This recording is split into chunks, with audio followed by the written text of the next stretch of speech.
What's going on, everybody? How y'all doing? Shout out to everybody tuning in. I see you, Francisca, Cece. Shout out to the mods, you all. How's it going? Let's get some music going. We got a watch party, y'all. Mm-mm. My apologies for running 10 minutes behind, but we are about to get right into this. Shout out to Ryan Morrow for his fantastic episodes he's been putting out. I know they're on X as well. We're going to be watching the YouTube version because I have it saved to YouTube. So we got the new show he's done regarding when the bear targeted TPUSA, the counteroffensive with Ryan Morrow. So this video is about 2 hours long. I'm going to speed it up just a bit so that we can try to get in a little of the collab that he did with Paramount Tactical, where they're talking about Candace here. Returning to, well, going to Russia and her plans on probably moving money over there. More than likely, she's trying to move assets. She doesn't want to pay those judgments. Nor does her co-defendant want to accept service. So you just can't make this stuff up. Candace, you brought this upon yourself, you ding dong. So we're going to get started on this. Thank y'all so much for tuning in. Make sure you guys hit that like button as you come in. Make sure you are hyping these videos and share the videos on X, Twitter, Instagram, those who have Facebook, everywhere you can, so that we can get more eyes and ears on this and this great content out. As you all can see, Candace is here at APAC, PragerU, Daily Wire, at TPUSA ATM. Because she wants them to put her on their payroll. It's so funny because the Daily Wire, PragerU, and TPUSA actually hired her once before and she got fired. She's unhireable. You can make this up. What's going on, Saint? How you doing, honey? Shout out to the mods, you all, Francisco up in here, Saint up in here. Thank you all so much for tuning in and holding it down. I'm sure we're gonna get some weirdos that's gonna come in through, but the mods are not on. They're not in the mood today. I'll tell y'all that right now. So shout out to you guys. Hit the like button coming in. I'm ready to get started. Y'all ready? We got a watch party to get to. Oh man. The thing is, anytime someone talks about Russia, it's always, for some reason a sensitive topic. It's no, we don't need to be like them. They could be like us, but we don't care how they feel. So Candace coming back thinking that she was gonna be able to convince the United States of America to be like Russia. No. Hell no. It didn't work. Well, boy. She just came back and started back attacking Erica Kirk. And then calling a woman by her maiden name. Candace. Boy, how do you continue to show that you're scorned? You are a woman scorned. You're a demon scorned. You're also an alien. She's scorned. She is upset and mad because Charlie Kirk didn't pick her. And now she wants to go to Russia. We're all like, go. Bye. Bye, Felicia. So we can speed it up a little bit for the sake of brevity. I'm going to make sure we get right into this. Shout out to Ryan Morrow. I just love he's so dapper. And I'm excited. He will be joining us on July 1st, 8 p.m. Eastern Standard Time here in the Lady Luck Club. He will be our special guest. So I'm just looking forward to the collabs that we're going to have for the month of July. We're kicking July off with Ryan Morrow, who will be joining us here in the LLC. Then we have Edie Marie. We have Johnny Walker Dread. We will be doing a collab with Fax Me. I think that would be pre-recorded again, but trying to get that hunkered down for the 5th. So it'll be a pre-recorded thing, and then I think he'll just air it out like he normally does. And then, of course, with Paramount Tactical, and I would love to get with Lyle Culpepper and have him come back and be able to have Army back again, and Milk Bar, and just other great content creators out there, that we have not collabed with, just have the opportunity to collab with them and to get to know more of the people that are holding their foot on Candace's neck because, I'm like, I just can't be alone with this. The Tin Ashe and Tamira Neely. Like, I would just love to be able to have all of those fantastic content creators here. So, Natalie Biesner, I think, is a Beisner, I'm sorry, is also someone we're communicating with, trying to see if she's available. I've even reached out to A. Ron, who is an ex Scientologist. He got out of that cult to have him in the LLC. So we're excited about, the great opportunities that are in store for us here in the LLC, and we bless God for it. Amen. Y'all ready? We're gonna get on to it. When y'all can see it here, hit the phone. Let's go.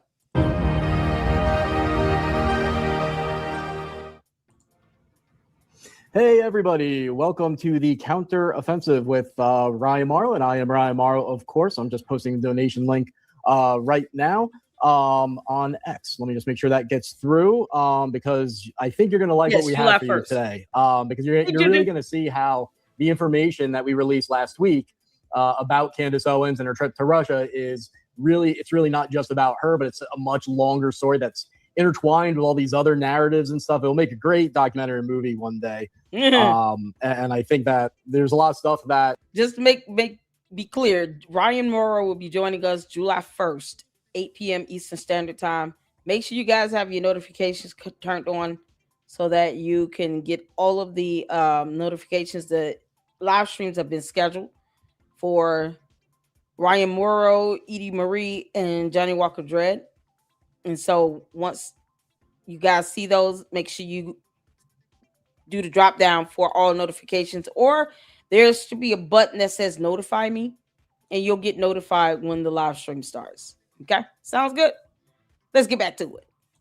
Most of you are probably not going to know, and then those of you that do know the facts may not have actually put it together in the way that we are about to lay out. All right, so it looks like YouTube is working today. All right, good.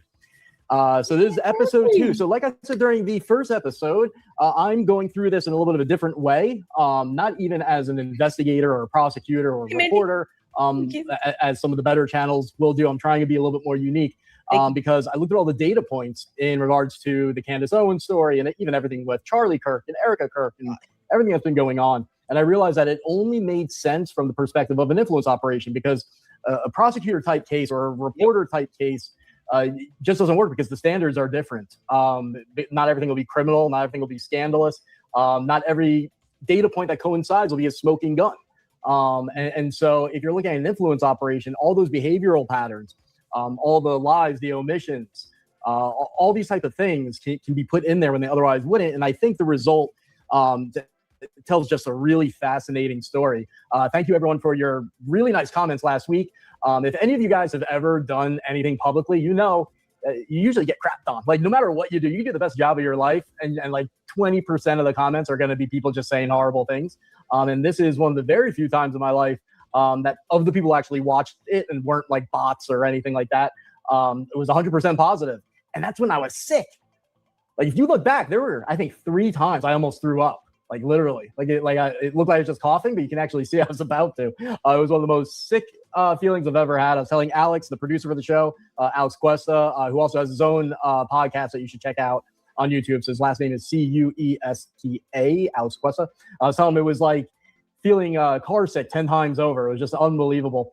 To the point where there was part of me, I'm like, could I have been poisoned? But then I realized that I don't leave the house. So no, wasn't poisoned.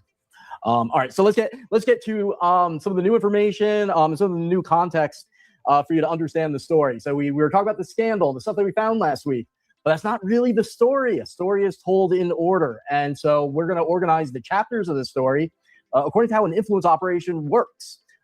What I did was I spent an enormous amount of time looking at U.S., British, Soviet, Russian influence operations, like the official texts on the phases and how you do them, specifically if you're recruiting somebody to be involved in them. So it's an influence operation that isn't just propaganda, but actually involves an unwitting asset or an actual asset who knows what they're doing and is working with that intelligence service.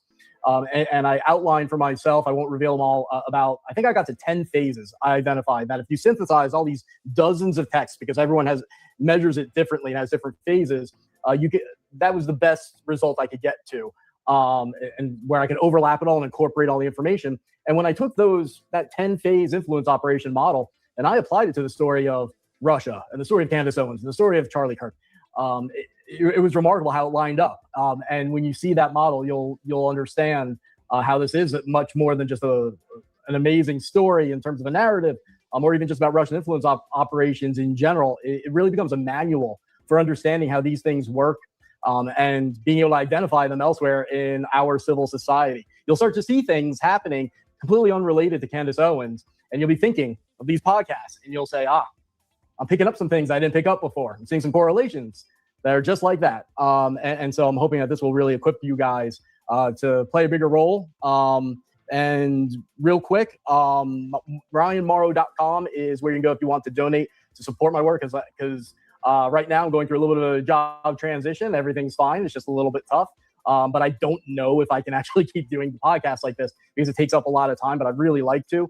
So I appreciate your support in doing that. If you are on YouTube and you want to do a super chat, you can also send a gift, I believe, on there. This is the first time I'm doing any of that, so hopefully I'm accurately articulating how that all works. Alex is going to help me. But those are options if you want to help support my work, not just the podcast. But if you look at RyanMauro.com, you'll see I do a lot of different things meant to help people and help the country from a national security standpoint. And you can help be a part of that by doing directly or doing a super chat or a gift or whatever. At the very least, share this on your own social media page. So the first phase of an influence operation is, I got a text from Alex. Hold on. We're live everywhere besides my personal Facebook page, but the other one on Facebook. Okay, all good. So the first phase of an influence operation, there's disagreement as to whether you include this first phase, but I'm going to include it. The first phase is laying out your strategy and your objective. So if you are Russia, China, Iran, or whoever, and you say I need to influence the United States, that's my adversary. Then you have to say, well, what's my strategy for fighting them? What's the strategy for an influence operation? And what's the objective? Those are the two things that you need. Now, if you watch the first episode of the podcast, Cracking the Candace Code, I went over this. There's basically 3 pillars that, broadly speaking, apply here in terms of what Russia's strategy is. And then we'll get into the individual objectives. And that's where Candace Owens and Turning Point will become more relevant. But the first is the Tsarist Christianity. That is where they basically believe in there being a prince, like a Putin-style czar, combination of church and state, an authoritarian version of Christianity that hates the West, is filled with anti-Semitism, and is pro-Islamic jihadist. That's their version of Christianity, and they want to ally with traditional Catholics. Thank you. I just saw that compliment.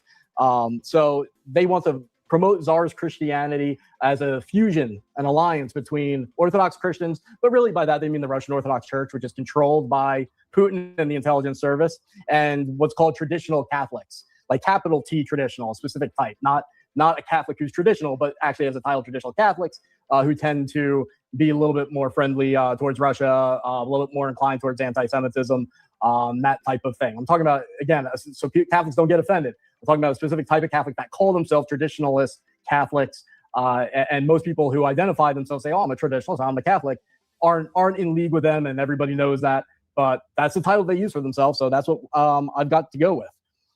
The second strategy is targeting civil society. So I'll go back to the quote that I very frequently show people. Let's see. Alex, let's see, is there a button I need to hit here? All right, you got it for me.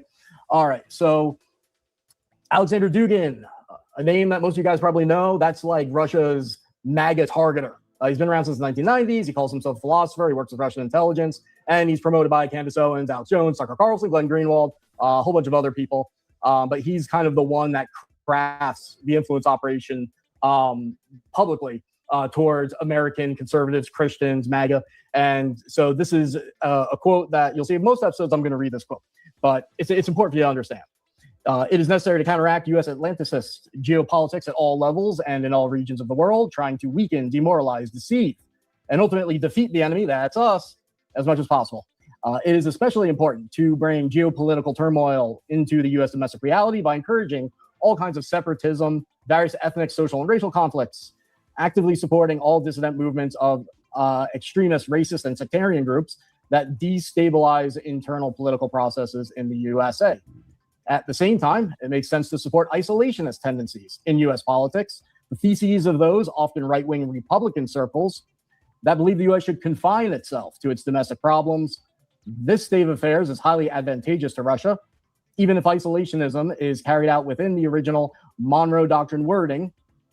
If the U.S. limits its influence to two Americas, this does not mean that Eurasia, because he says this movement is the Eurasian movement. So he's referring to himself, Russia and its allies.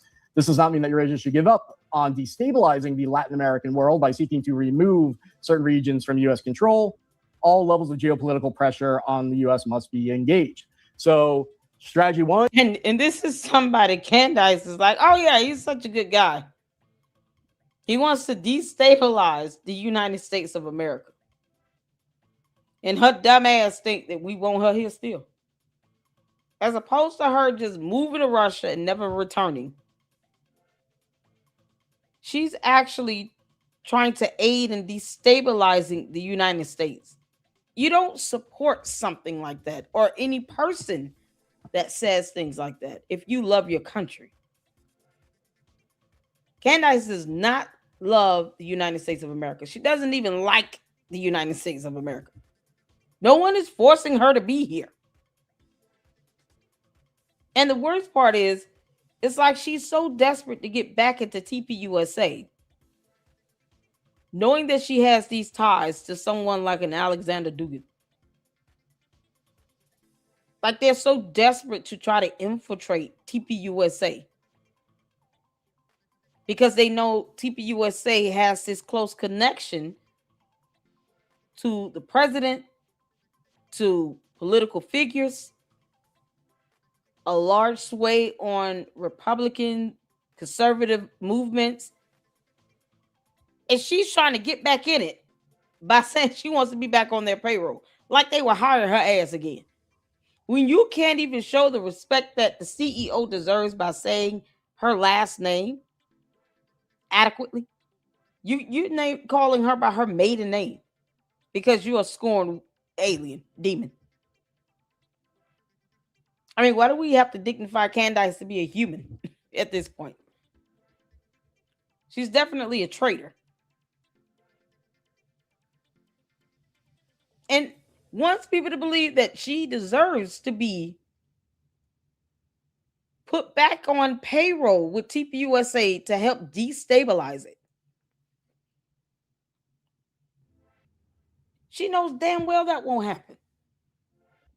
And now you're linking up with someone that wants to destabilize the United States of America. And she cool with that. If they don't like the U.S., they could just leave. Her, crackhead Mickey Mouse, the other one over here, just leave. No one's forcing you to live here. This is madness. But yet, people scared to sue her. Y'all need to start suing her even more. This is crazy. We said it's czarist Christianity. And then strategy number 2 now is basically attacking civil society. Hey, Riri. And then number 3, and by attacking civil society, kill America is the goal.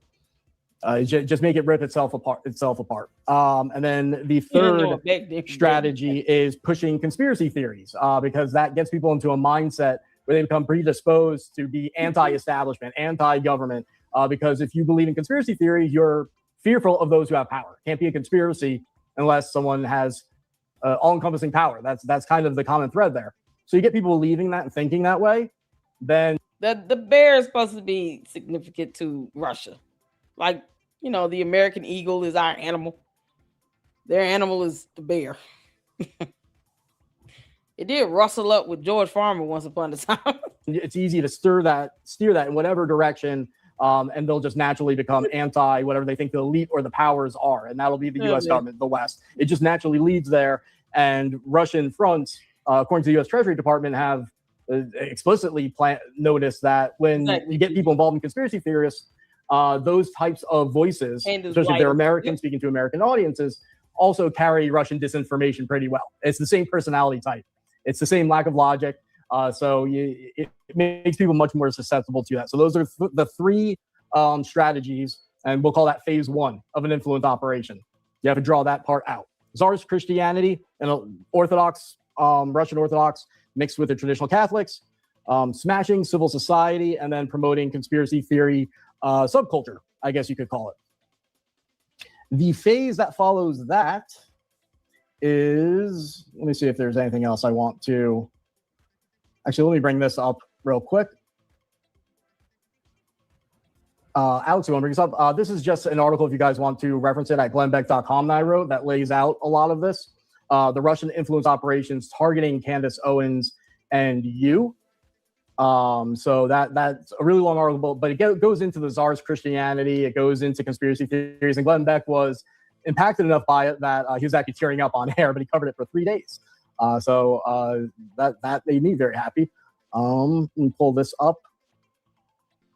So there is James Falk, I believe is his X account, but there is someone who I've worked with who created this graph that I can share on X. But basically, it's about the Strategic Culture Foundation that was formed by a former communist official, where he deliberately said and was recorded as he put together a team, saying that the way to continue the Soviet ideology is to rebirth it, and rebirth it as communism, nationalism, and Orthodox Christianity combined.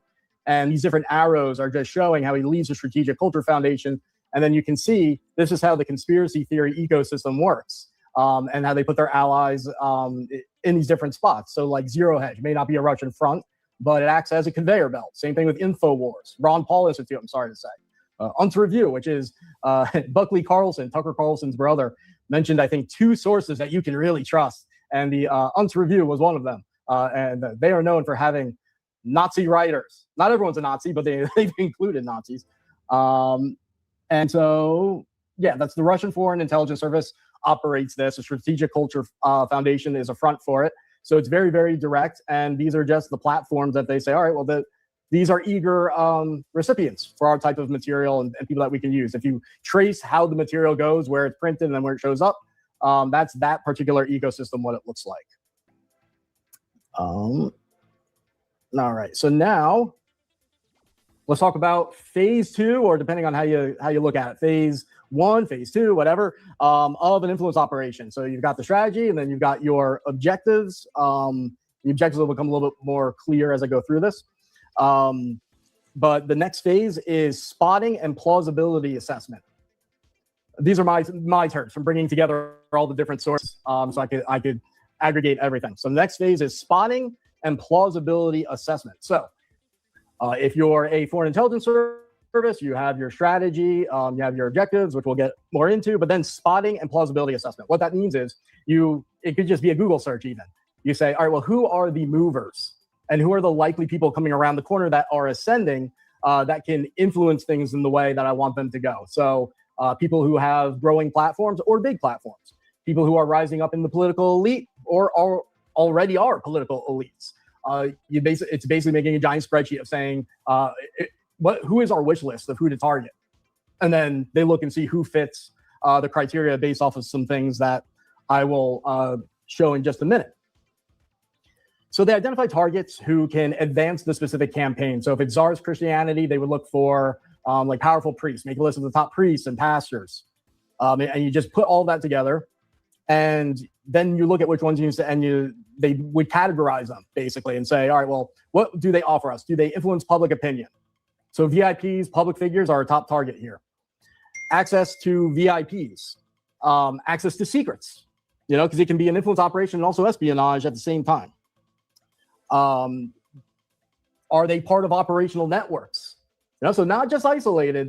They prefer someone who socializes a lot, who you win them over, they introduce you to other people. So someone who's part of an organization, that would be a box that they would check. Whether they have decision-making power right now or are in the future will have decision-making power. And so that's kind of how they narrow down who they want to target. And it's a wide range of purposes. Let's see, public figures would be the first that come to mind when you're putting this together, because those are the first ones you come across. They're among the most useful for an influence campaign, and they're just the ones that would fill that Excel spreadsheet right away, the names that first come to mind. and you can evaluate them risk-free. So that's what's really appealing for public figures for an influence operation, because you can get a lot of information about public figures, especially if they have a podcast or something. You get to know their personality. They share a lot of personal details. It's just a great target. All this work that you normally have to do to target a private individual doesn't apply if it's a public figure, especially one who's out there talking a lot, if they have a very big personality. So you can easily identify how they stick out, what makes them unique. Then they rise up in priority in terms of who you want to pick out. Let's see. So then you make those lists. And then there's a list of catalysts. And catalysts mean things that you can exploit, things that you can do to accelerate or decelerate what they're doing. So it's not just shifting them in your direction, but you're also identifying how do I get them to do more of something? How do I get them to do less of something? How does this person tick?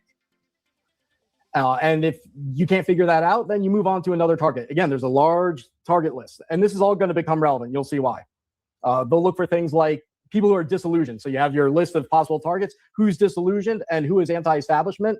They're going to be predisposed to the type of propaganda and outreach that is most successful with influence operations. They go to the top of the list. Identifiable personal vulnerabilities, financial distress, having a big ego, maybe not having a big ego, but needing recognition. Publicly or privately. They're just someone who needs encouragement. Someone who's upset because they have unmet expectations. Basically, overall, is the person exceptionally upset about something, or do they exceptionally want something? So are they exceptionally upset about something? That's someone you can leverage. Or do they want something more than the common person would want something? All right, so then those people would stick out. Then the Foreign Intelligence Service that's doing a survey would ask themselves, all right, of those targets, and they'll narrow it down further. I'll get to that in a minute. But the key question as they're going through this, they're going to be saying, based on our assets that are in the field, based off of what our capabilities are, can we position ourselves to make their life better or worse? Because it doesn't matter how desirable a target is if you're not positioned to actually do that. So do we have things that we can offer them to improve their lives? Do we have ways of making their lives worse? Ideally, you have both. Can that person be manipulated without the activity gathering the attention of intelligence agencies or law enforcement? That's a big one. This is like one of the top ones, because you want everything that you do to be as much as possible legal, inconspicuous, not to have too many anomalies. You don't want law enforcement sniffing around, even if what you're doing is legal and you won't get prosecuted, because these operations are an investment of resources and you want your resources, your investment to pay off. You want a return on your investment. So the preference is going to be for people who can be influenced legally and in ways that will not catch the attention of law enforcement. So they want an easy approach, someone you can approach very easily, ideally someone who's public, someone where they can come up with an approach that's safe, that's legal, barely noticeable. So somebody who's going to events a lot, someone who's interacting with people a lot. So they're constantly meeting new people. That would be the type of person that you would say, all right, that's somebody that we, put a check mark next to their name as they narrow down their lists. Now, after 2016, but even during 2016, the Russians, based off of the public available information that we have, if you look at the content of the bots, the trolls, the fake websites, the fake social media profiles, it's a lot that's been quantified, what's public, of what's been public. Most of it's going to be classified, but of what's public, you can actually look at proportionally how the Russians were targeting different elements of civil society. And from like 2016 to 2020, and even now, I mean, their primary target is Christian conservatives, Republicans, people involved in conservative causes. They're having the most success there, and there are even Soviet and Russian people that were saying long ago that we really need to go after the Republicans because, I mean, Reagan was a Republican, right? So if you can neutralize the anti-communist sentiment coming from the right, then you're in a much better position. I mean, if you can make it so that Reagan was alive today, he would wake up to a nightmare. Then from the Russian perspective, the Soviet perspective, that's exactly what you want to do. And that quote from Dugin that I showed, I mean, he was saying what's unique about the right-wing Republican politics is the isolationist strain. That isn't there so much. It is there in some cases with the left. And so he's saying, all right, so that's what we have to leverage. And specifically in that 2016, but especially the year 2018, you're gonna see why I zeroed in on that. In 2018, their top target was Black people in general, Black people who vote for Democrats, Black people who are not voting, not politically active. And the objective was to get Black people who vote Democrat to not vote or to switch sides. And that's part of that is just for polarization.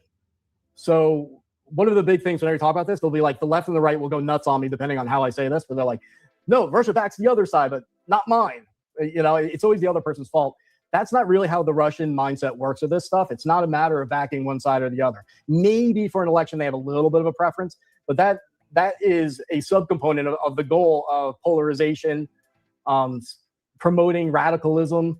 Like if you have an anti-Russia candidate, you would think that they would oppose them. But if that candidate increases polarization and instability, they might actually favor that person.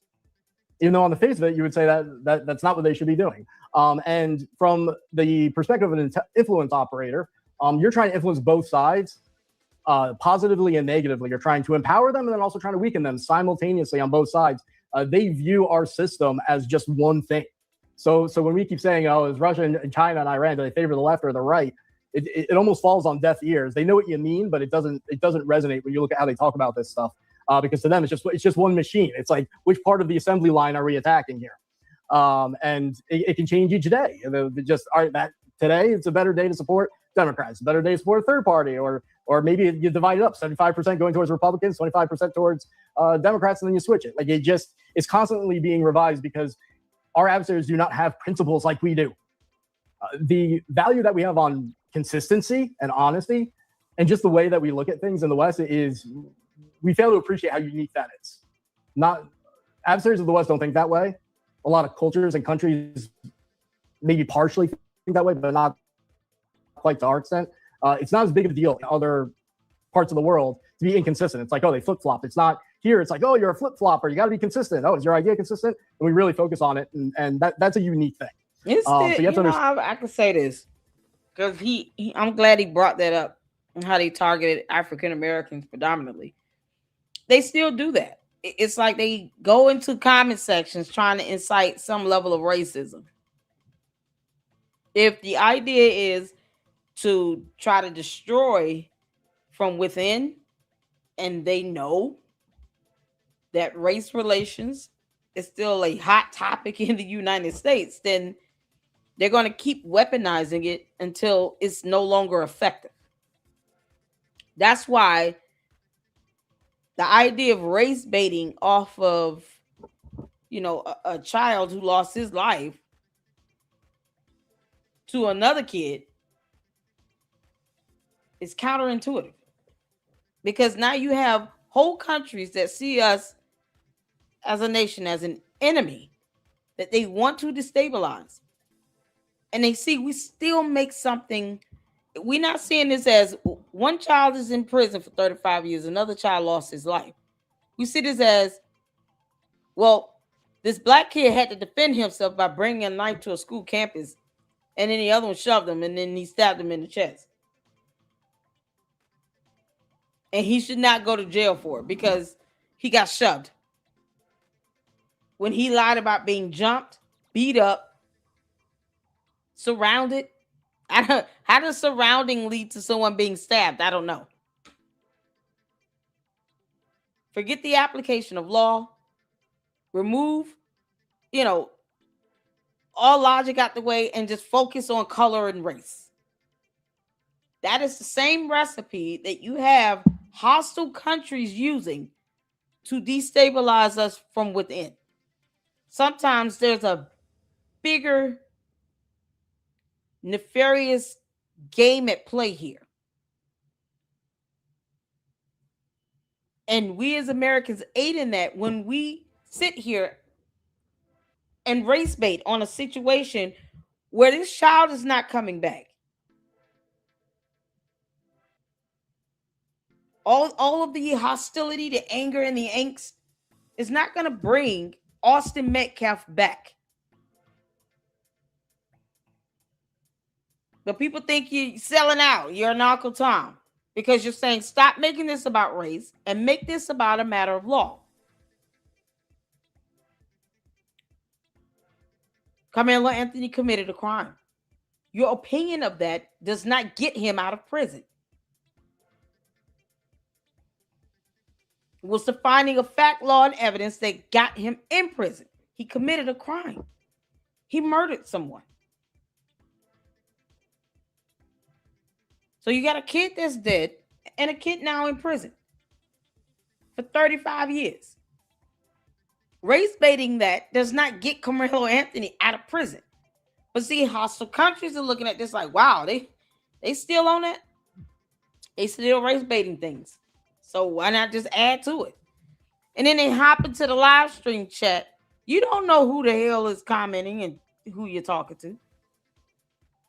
And then they just kind of add more fuel to that fire. Let's light this on fire. Add the flames up. Let's hop into these live streams and stuff and keep making this about race so we can continue to destabilize the country. Get it to a point where everybody's fighting their head to head, butting heads with each other. If Russia can achieve the goal of getting U.S. citizens fighting and killing off one another without having to lift a finger, they will do that. The issue is we're not paying attention enough to recognize that's what they're trying to do. Of all ethnic groups to target in the U.S., why would Russia want to target black people? It should be a futile effort, but yet we have to stop race baiting situations that do not call for race to come into question. Because this is what's so irritating about it. It's a bigger picture that we need to be looking at here. If they can sit back and watch us destroy each other, in their mind, oh well, they don't care. And you have people like Candace taking her bum ass over there, probably telling them everything she knows. You can't make this up. Hey, Jim, how you doing, honey? Juju said that's why they tried to push that Trump is a white supremacist to cause division, and it didn't work. And now the left Democrat is using white supremacy since the right didn't fall for it. And they keep going after the idea of race relations. That's what they do. Attacking, targeting black people to stir up this racism, and knowing that, you know, people who are going to fall for it are going to fall for it. They still use the same tactics, the same ploy. That's why when I'm looking at the chat, as a content creator, I've been doing this, 6 good years, got 2 channels. When I'm looking at this chat, first thing I'm thinking is, okay, I have to be able to decipher based on the language used, whether this is a real person or a dumb bot. It could be a real person that got this cult mentality. It could just be a bot from anywhere around the world. So this is why I don't always respond to every little thing. And then you can tell it's a bot by the way they respond, by the way they spell. You can tell. But that's what they're doing. They're going to continue to do this. They're still targeting black people. They're still going after the idea of racism. They want us to destroy each other. And you got people like, you know, this Candace going over here. And then you get comments in my chat where they sit here and talk about, oh, you're being discriminatory towards another black woman. That I can tell when it's a dumb bot trying to incite something. It doesn't work with me because I ignore that bullshit. But I can tell because I see comments all the time. Why are you sitting here going after a black woman? Isn't that black on black crime? They just say stupid stuff. It's like, no, that's not. I'm going to keep my foot on her neck because she's an idiot and an alien and a demon. Who cares? It doesn't stop me from saying what I'm going to say. So when you all are going through these live streams now you know what to pay attention to. You all can see in the chat, you can see in the comment section where people are sitting here saying, I shouldn't be going after her because she's a black woman and I'm a black woman. Like that means anything to me. She doesn't pay my bills. I don't owe Candace a damn thing. And she knows that. Candace, I know you listening, you dumb heifer. I owe you nothing. But that's what they do. They come in and they try to incite that type of conversation by leaving them dumbass comments that don't work on me. It doesn't work over here. So what he's saying is what you all see in the chats in real time. Where these bots are working overtime to target anyone that's black, to try to incite some level of racist baiting conversation. How dare you are a black woman, go after Candace? She's a black woman. Yeah, I thought y'all were supposed to be looking out for each other. And you can tell when they say you all, because they're not black. I ignore that nonsense. So what Ryan is saying is on point, and I see it all the time in my chat. And all I say now is the dumbass Russian bots trying. They trying. Lord, they keep trying. Then how the other side thinks. So in 2018, getting back to that point, the top target was black people, and then conservatives. If you look at the targeting priorities of what Russia was doing online, how they were, where they were putting their influence operators who actually got arrested, people got deported. That was the prioritization for 2018. Okay, so for those of you taking notes, one personal detail, there's a reason I'm pointing this comment out. One personal detail Owens has never shared is the name of the private equity firm she worked for in New York. So let's just put it this way. NDAs prevent me from saying everything. I'll leave it there.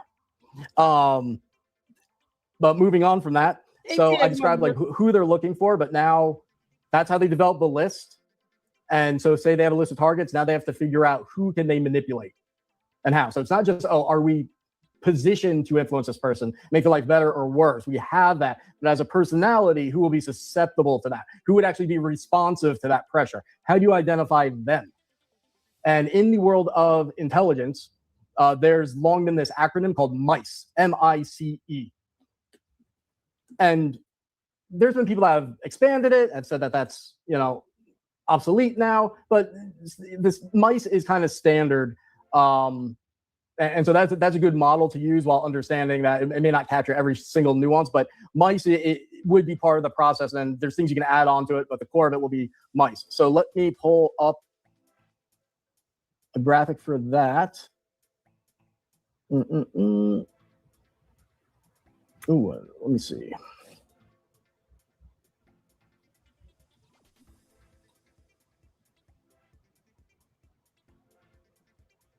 Did I actually? Maybe I didn't. Oh, wait a minute. The most important one I might have forgot. Alex, if you can search MICE in the folder, see if we can find that. I might have done the thing where I assume it's so important. I assume I uploaded it, and then I actually didn't. But if not, it's not a big deal. I can still get by. So MICE. Here's what it stands for.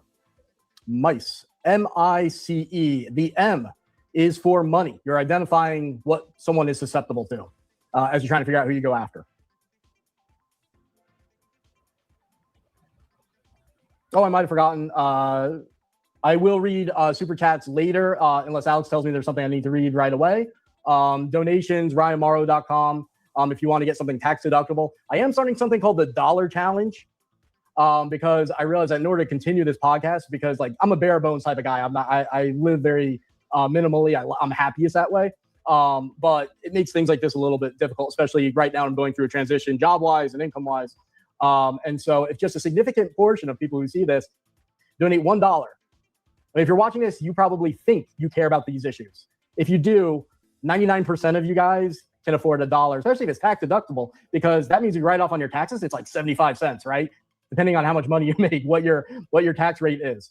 So RyanMauro.com, I'm challenging everybody just donate at least $1. And believe it or not, if a significant percentage of people do it, then we're good to go. If you can give more, then that's even better. On YouTube, there's the option for gifts, and then there's super chats, like I said before, that I'll read later, or if Alex tells me to read one right away, then I will do that. But MICE, so MICE, M is money. So You look at someone and say, would they, not just are we, like I said before, positioned to make their life better or worse, but are they receptive to this? So M, money. Mice. So basically the way mice works is these are different variables, and the of MICE, the number of them that a target is influenced by, the higher likelihood of success you're going to have. The more intensely they're impacted by one of these letters in the acronym, the higher likelihood of your success is. So money. If they're looking around in 2018, because that's when our story is going to begin, they're going to say, does this person, obviously we're going to talk about Candace Owens, so let's just do that. In 2018, they'd be looking around, they'd say, all right, well, we are looking to influence Black people and conservatives. So who's a Black conservative that we need to influence? I mean, you would, right away, they would Google, a surprise, Russia does have Google. Like, you can say it's a 100% fact that Candace Owens would be on their radar immediately with those objectives. Immediately. There's no scenario where that's not true. So they definitely looked at her to the extent that we are going to look at her right now. This conversation we're having happened in Russia. We're acting it out. So at this point, they'd be saying, all right, so Candace Owens or whoever else, mice, M, money. Do they need money or do they want money?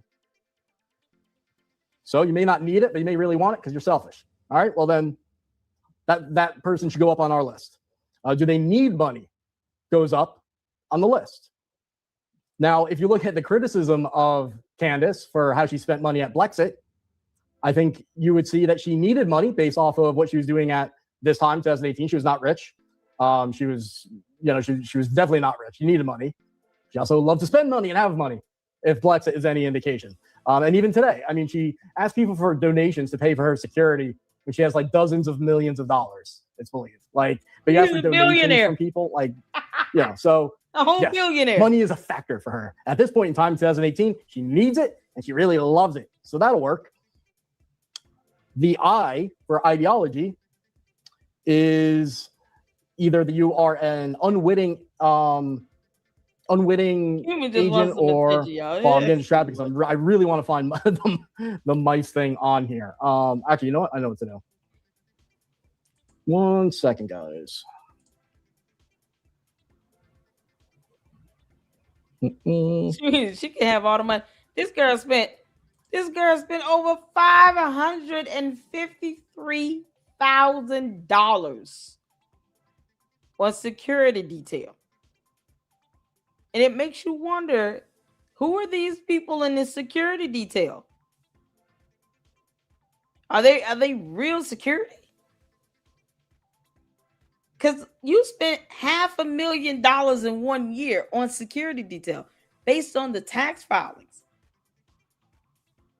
That's stupid money. You can't make this up. Like, did they not get a day off or something? You had them at home as well? Like, here's the thing. George Farmer's parents are billionaires. So why would she need to expense out security detail from money coming in for Blexit when she has security either way? Candace has security either way. So for you to put down an expense of over $500,000 for the security detail that you have in general and use this money from Blexit that's supposed to be going towards Black communities becoming conservative and stuff that she didn't even damn do. It is astounding how stupid she is when it comes to money.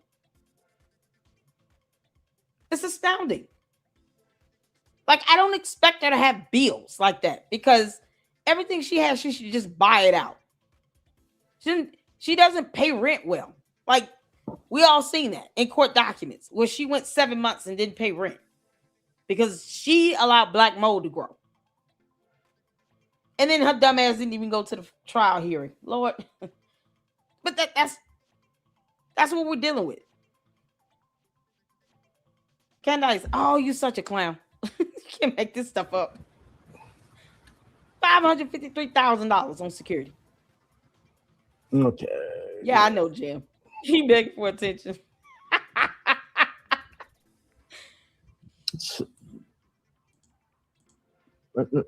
Human, my mom's not in the mood. It's Sunday. I'm just downloading it now. It's kind of this is. You calling people snowflakes, honey. It's Sunday. We blessing God today. We're not doing this. Don't get on my mom's nerve.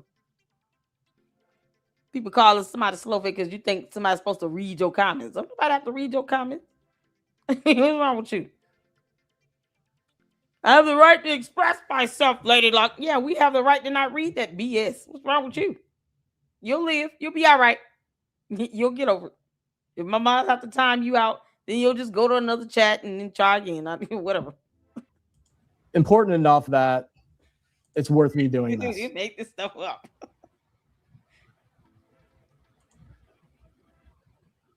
All right. Alex, if you want to pull that up on my screen.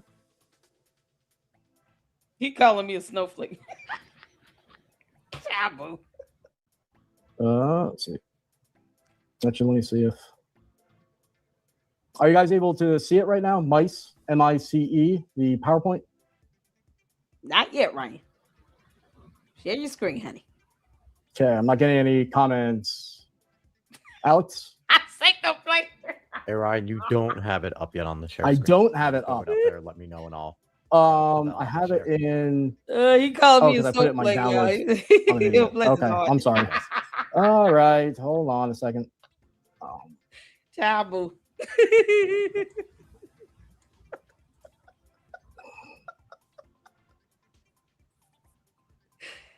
Oh man. Jumping on to give a shout out to X Mama Bear 4 for the gift. She sent a nice gift to us. Oh, thank you. Thank you. Thank you. That helps so much. Yes. It's one of the things that I know everybody says that, but I wish you guys knew, like, it's definitely not going to beer. I can tell you that. All right. So is this up now, Mice? Otherwise, I put it in the folder, Alex. The other thing is you have to share the folder with me, Ryan. You didn't share it with me. I didn't share the folder with you. Yeah. Oh, for God's sakes. 3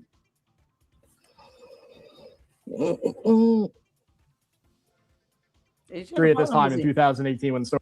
Okay, here we go. He shares. But if they have an absent ideology, if their ideology is moldable, if they're a fellow traveler, meaning they don't exactly share your ideology, but to what extent that they have one, your allies, or a useful idiot, someone that you can just kind of feed them stuff, and they'll go along with it, and not a critical thinker, and for whatever reason that's like Candace all the way. Y'all remember when Cold-Blooded Christian was able to get her on the phone?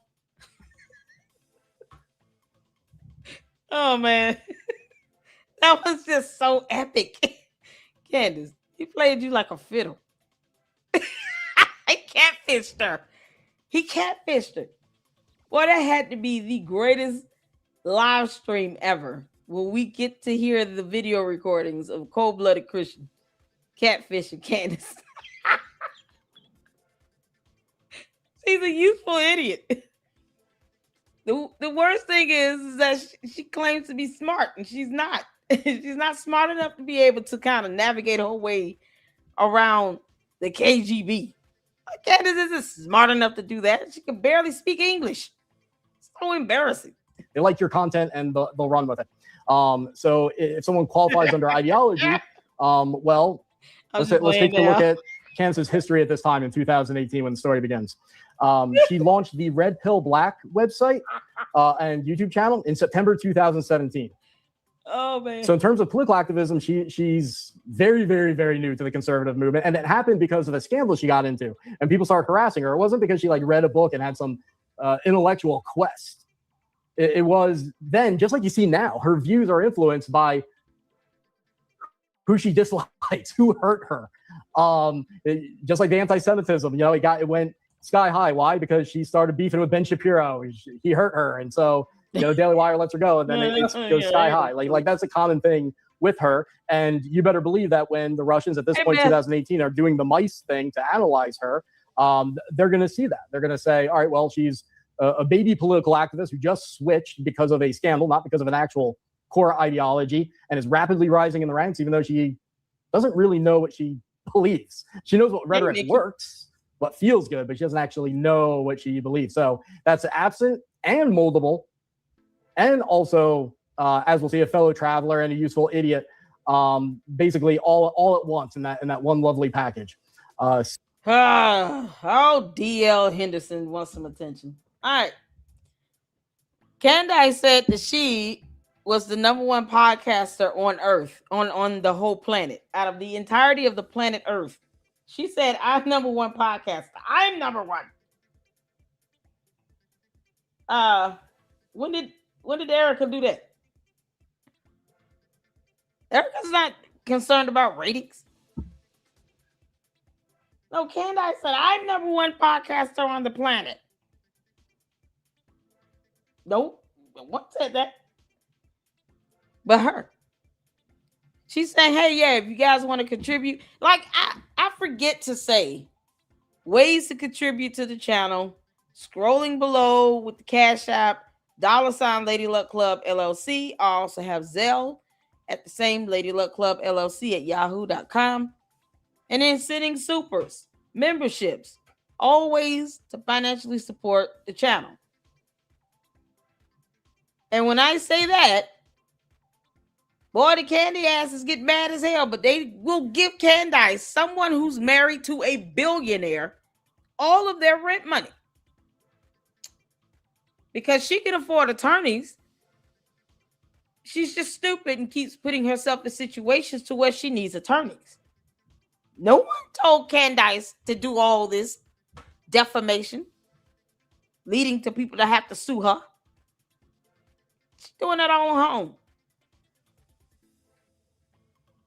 She could just talk about anything else, but she chooses to harass and stalk Erica Kirk. And now she is trying to sear in even the more by using her maiden name. Erica Kirk has not stunned her. And when she sues her, she will sue her. And her complaint will be based on laws violated and how she should be held legally liable. Especially when you say you have direct sources and contacts living in her building. Yeah, you should be sued. Stalking is a felony. See, you don't want the punishments for your words and actions. But somehow that seems to go out the window, though. When Candace is the one coming off like she does this for clicks, views, likes, subs, and money. And when her dumb ass cult members and bots come in my chat and remind me of that, why get upset? Clearly, she does this for clicks, views, likes, subs, and money. The bots and the cult members say that all the time. In all my videos, comment sections, you're going to find at least one comment from one of these morons that say that. It never fails. They're proving my point. Candace has more views than you because she does this for views. Candace makes more money than you because she does this for money. She will lie for money. We have a watch party. God forbid if I say, "Yay, if you guys can't hit my Cash App, do a $1 challenge for that." Supers are always appreciated. Where's my $7,000 check? Now the club asking for money. Candace is a billionaire asking for money. And she's doing it because she put herself in situations to be sued. And she wants all her little good cult members to pay for it. You'll be paying for her judgments as well. Now, thanks to your buddies, the cult members and the dumb bots that are constantly leaving comments, I have plenty of evidence to prove that all they do is go out and brag on her behalf about being number one podcaster on planet Earth, getting all these views, subs, clicks, and making all this money. That's why she does it. If this was not lucrative, Candace would have talked about something else. She's the dumb demon that refuses to read a book. That's not our fault. Candace could read a book. I recommended Dr. Seuss several times. Let her demonic ass sell it. She's number one on the planet. Number one alien. With a podcast on planet Earth. Doing this for clicks, subs, likes, and money. Like she already beat Joe Rogan. Okay. And the bots and the cult members remind us of that all the time, do they not?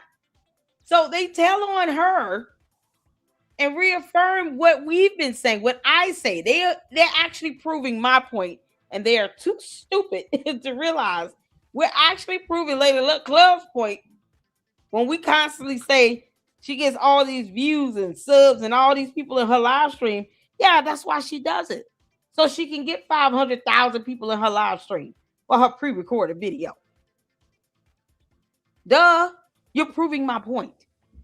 Thank you. Because they just, when you don't understand the English language, I guess points go over their head. I don't even get upset with it. All I'm gonna do is use their comments against them.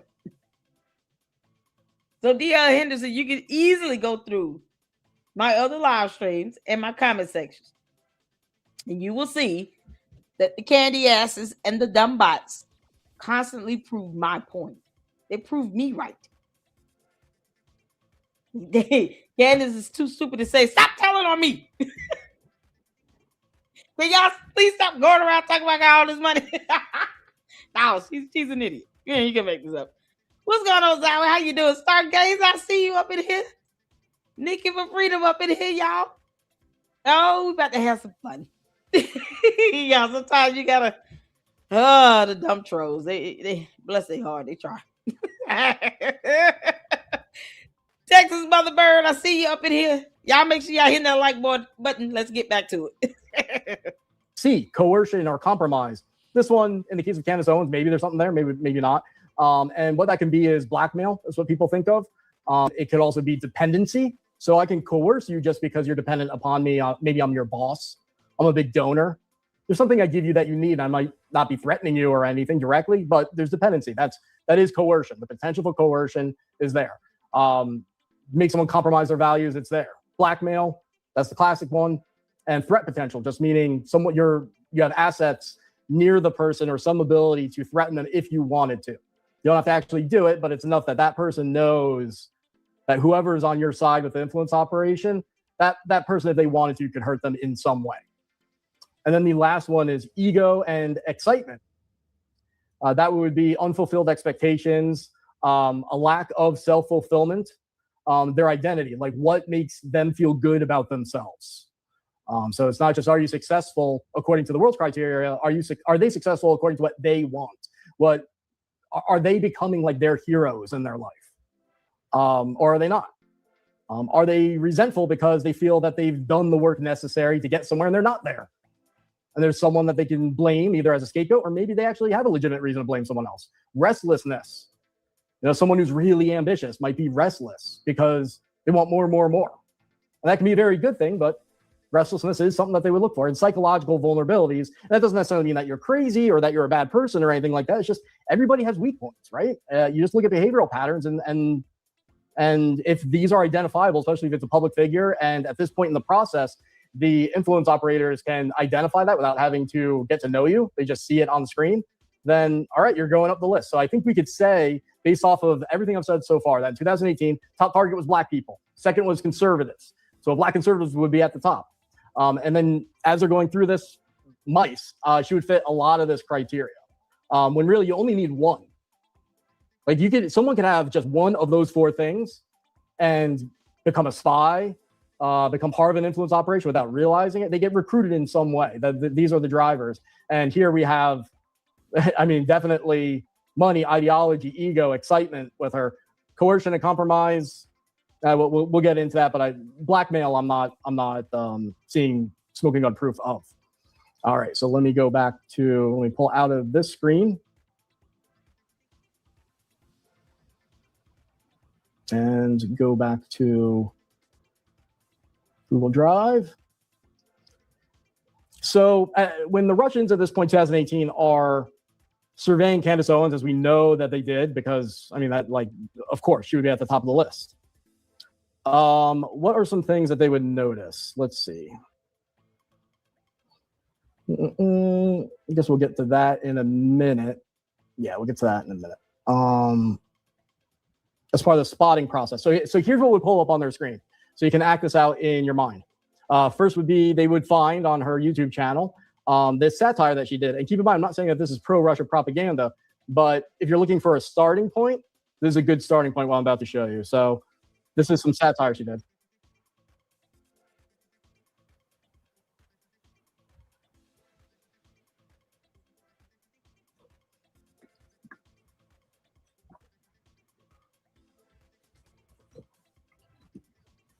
Are you or a loved one suffering from paranoia? Hello? Do thoughts of collusion make it nearly impossible for you to deal with the outside world? Jenny! Jennifer! Paranoia is real. Sovieta can help. Hi, I'm Jennifer, and Sovieta gave me my life back. Sovieta is a one-a-day I don't know why I have multiple of these going. But anyway, so she's mocking the Russia collusion stuff, which a lot of people did, and there's merit to that. I tend to, when it comes to that period of time, I tend to think the truth is in the middle a little bit there, where some people just make it sound as if the Russians were up to nothing and having no success, and then other people are making it sound like Donald Trump was like a KGB spy. There is a middle ground, people, in there. There's a very big middle ground there. But what they would see is if you're surveying the field and you're looking at Candace. Oh, why you stop playing it? That was so funny. Oh no, okay, he played some other stuff. Yeah, that was hilarious, wasn't it? And this is a possible target. You would say, all right, so she's already predisposed to mocking the idea of Russian influence. God. And Laura Loomer was amazingly honest about this on X. I really commend her for this, where she was saying, like, well, that's when it started for her, where she became blind to Russian propaganda. Because you would just hear Russia influence, and a lot of people would come predisposed to rejecting it, even identifying with Russia a little bit. And that's where a lot of the anti-Ukraine stuff happened, because in their mind, if you're hyper-political, oh, Ukraine, Democrat. Russia, well, I guess it's Republican. And because they want to downplay the significance of the Russian threat because that's being used as a political weapon at the time. You know, that's why I say political tribalism poisons everything. It does. That's a good example of it. So the Russians would see that satire that Candace did. They would Google, like I said. So here's an example. Here's an article that would definitely show up because it's June 2018. How Candace Owens suddenly became the loudest voice on the far right. Quick share again because you stopped sharing. You got to share it again real quick. All right. We're working out the kinks, people. We appreciate you guys. Sorry. But if you wait with us, the information will be worth it. Ryan's a genius. Don't forget that. I'm smart in some ways, and then others not so much. Okay, so you guys can see this now, I assume, right? So June 2018, this would pop right up because you would assume the Russian influence operators would Google, and they would see how Candace Owens suddenly became the loudest voice on the far right. Can Trump's new favorite pundit bring young and minority voters to the Republican Party? So your top target's black people. The second one is conservatives, close behind that. Her name pops up. You Google it and you see this. I mean, is she going to get the full brunt of your attention in 2018? Hell yes. Hell yes. There's no scenario where that does not happen. All right. Now, what else? What would the Russians do? They would look at her old blog. And this is what they would see. Very few people know about this. So I'm about to show you guys. Oh, in March 2015, in our story, it's 2018, but only 3 years ago, she was saying, my God, what was she saying? That the Constitution needs to evolve. And then later on, further down, she says,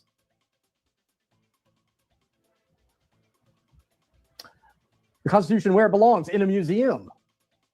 So in 2015, she goes from saying the Constitution belongs in a museum to then in 2017, she's a conservative. And that type of, and we're supposed to believe that happened very quickly and authentically. I think the Russians would see that, and what they would say is mice ideology. It means the ideology is absent and it's moldable. And to what extent she has an ideology, it fits what they're targeting. I added this just so that you guys can see the cycle here. This is something that she said more recently in Russia to the Russian media. So 2015, she's like, all right, well, the Constitution belongs in a museum. And then here, she is talking about how Americans avoid learning about history because if they look at their own history, the history of the world, deeper than 250 years, it can lead to unpredictable consequences because we're just a baby. So she's down talking us, you know? So she said, so that's very similar language of saying, oh, well, the Constitution is outdated. It's not up to snuff intellectually. It's immature, essentially. Now, what else would they say? Because they would definitely look at our blog. If we're looking at it now, they would look at it in 2018. All right. Here's something else that they would say.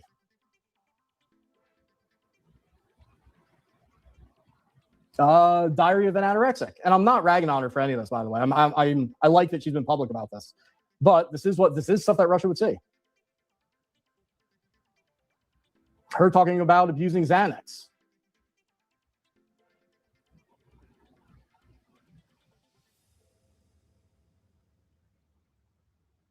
Her talking about how she would abuse Adderall. Candace, you abuse a lot of drugs. Here's another. This is in 2019, but it's still relevant because this is about her rise. Candace Owens is the new face of Black conservatism. So the two things they're looking at, they're Tartari. I mean, of course, she would be the first person that they would look at. That's a fact at this point. Let me see if there's anything else. No. So the Russians wouldn't even have to know necessarily how to leverage this. They just need it present. These are vulnerabilities that they could exploit later. You don't have to use it right away. Now, here's something that she said about herself. Hey, Felix. That's very telling because the psychological profilers, the Russian intelligence puts a lot more emphasis on psychology. They call it a science, actually. Disinformation, influence operators, they call it a science. We don't do that in the U.S. They view people as a robot. You know, you just have to figure out how it works. So here's what she's talking about. She was like before she became a conservative and became Christian, which would be at this point in time in 2018, like basically yesterday. Can't hear, buddy. We don't have any sound on our end, Ryan. Hey, Ryan, we don't have any sound.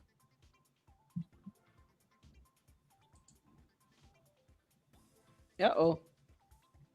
Alex, I hear you saying something there. We didn't have any. I didn't hear anything on my end. You didn't hear anything. Okay, so that's the video where she is.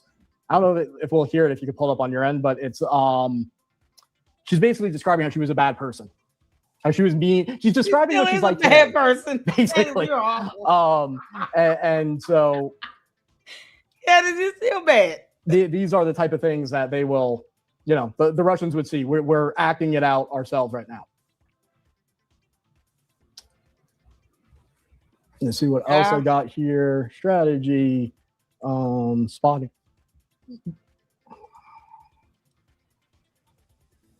Thank you, Phyllis. Oh, I have this quote that I want to show you guys. You know, it's awkward. I hate talking about myself and like bragging, but people told me that particularly when it comes to this topic, I need to show my credentials because there's so many people podcasting that it's hard to know like who is just a good podcaster, but they're learning on the fly than people who have actually studied it. So the highest Soviet bloc intelligence officer to defect to the West gave me an endorsement for my website saying the precocious teenager I once knew is now an authoritative force in the field of counterterrorism and blah, blah, blah, blah, blah. Basically, he's just saying I was one of the very few analysts to understand Russian disinformation operations, how they were going after pro-American Christianity. He gave me this endorsement a long time before Russian influence operations like we're talking about today became a thing. I mean, that's why he gave me the endorsement. But there it is. He's saying, oh, such an understanding of the KGB science of disinformation allows one to transform night into day. That is what I'm trying to do with this podcast, trying to transform night into daytime. I have the video on my end if you want to. Yeah, let's play that video. Let me see if I can throw it up here. Boom, boom. All right. Let me pop myself up. Move that. And that. All right. From and I was a bad person. I don't know how to say it. I just was a really bad person, a person that I'm not proud of.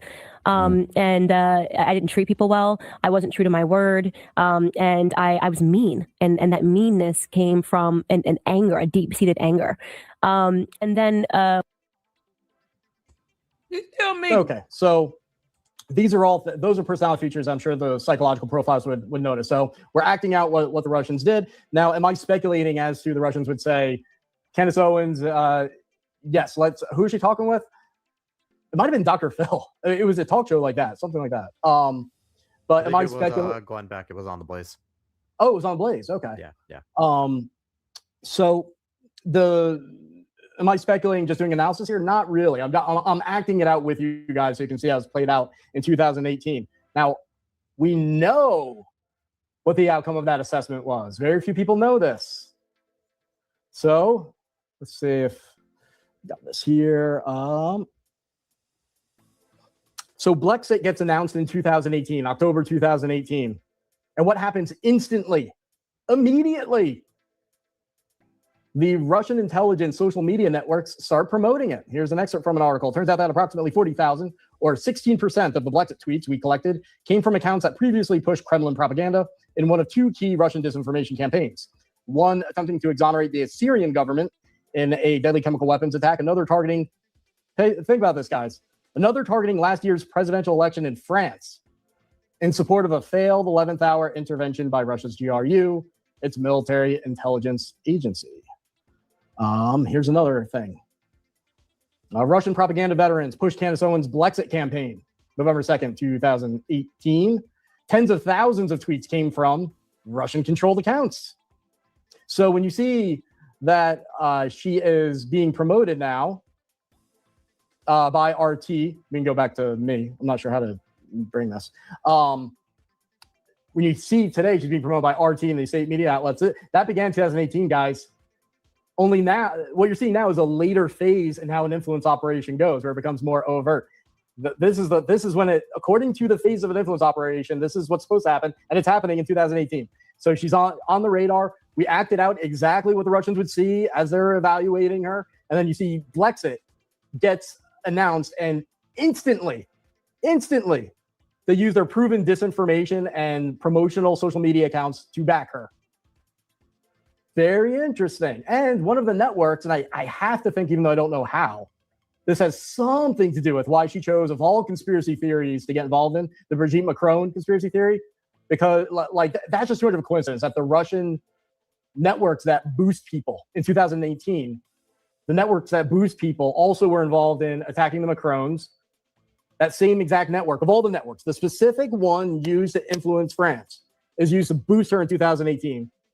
And then years later, of all the conspiracy theories she decides to pick up, it's the Macron, the French again, the same target as those same bots that again promote her, like from the same agency anyway, that again promotes her. Too much is lining up there. I don't know how that played out or to what degree she was aware that even was her decision, but that's a remarkable coincidence that the same online network used by Russia to interfere with France in 2018 is used to boost Candace Owens, and then several years later it comes back for full circle again like that, and she's involved in attacking the Macrons again in a way that is at least aligned with the Russians. That's pretty remarkable. So we know the outcome of the assessment that we just played out. They decided that she was someone that they needed to influence, someone that they needed to promote. Oh, by the way, polarization. Remember I said one of the strategies? So strategy would be promoting polarization, getting Americans to be more hateful, not be able to have good conversations, not intellectual, constructive conversations, to undermine our civil society. You know, that's one of the goals. They're also trying to influence Black conservatives at this time. Definitely come across Candace Owens. With that objective in mind, if they're looking at Candace Owens' rhetoric and their objective of dumbing down and making American civil society toxic, I mean, now she's an A++, right? Like before it was an A, it could be A+. Now it's A++. It's like, oh, and she's a good messenger. And she says things that riles up people and inhibits constructive conversations because she gets people mad. They get mad at her and everybody's screaming. I mean, this is just, of course, they would say that Candace is who we got to focus on. Absolutely. 2018, that would be their determination. Now, something else happens in 2018. There is a man named John Mappin, who some of you may have heard of. He's a big figure in the Church of Scientology, very, very rich, and very well connected to Russia. And Alexander Dugin. Now, you might be thinking the Church of Scientology, that doesn't really fit an influence operation. Why won't John Mappin leave the United States of America alone? Just leave us alone. You don't live over here.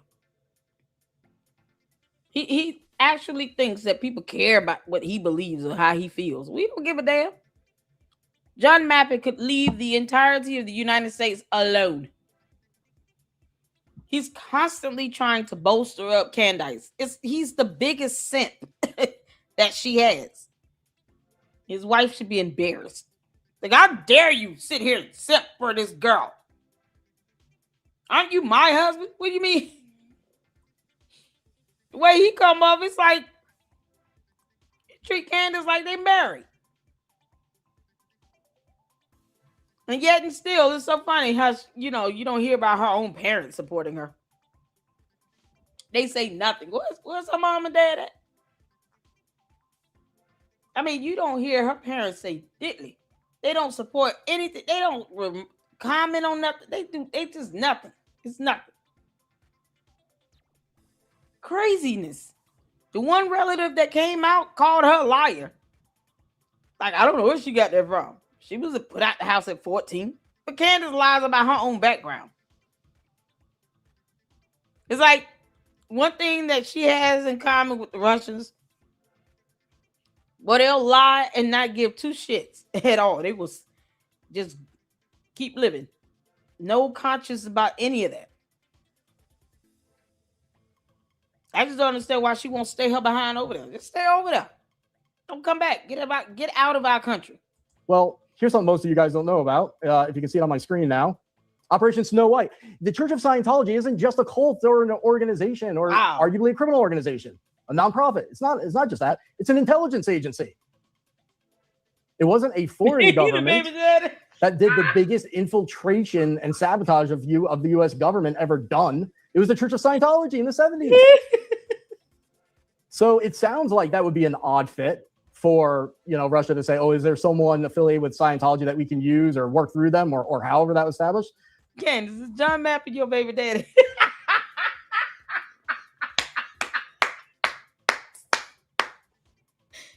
That might be Phyllis. While George was out, fishing for mermaids in Russia. Maybe John Mappin got a late night hookup. Either his or Andrew Tate's baby. Lord knows she was hanging out with Andrew Tate pretty hard. Didn't he go out there to Italy with her? That might be George Farmer's thing. Yeah, whatever. It would be funny if it was Nick Fuentes, baby. Oh, man. The idea is like, George don't really like her like that. Because he faking gay and all. And they want people to believe they out here procreating happily. She mad as hell about this pregnancy. Yeah, I have a feeling she's going to try to name this baby Charlie Kirk Farmer. Can't make this up. No, it's actually right on. It's right on board. You team up with them or someone within Scientology that's high up. And I mean, look at that. They installed 5,000 covert agents in the 70s. That's insane.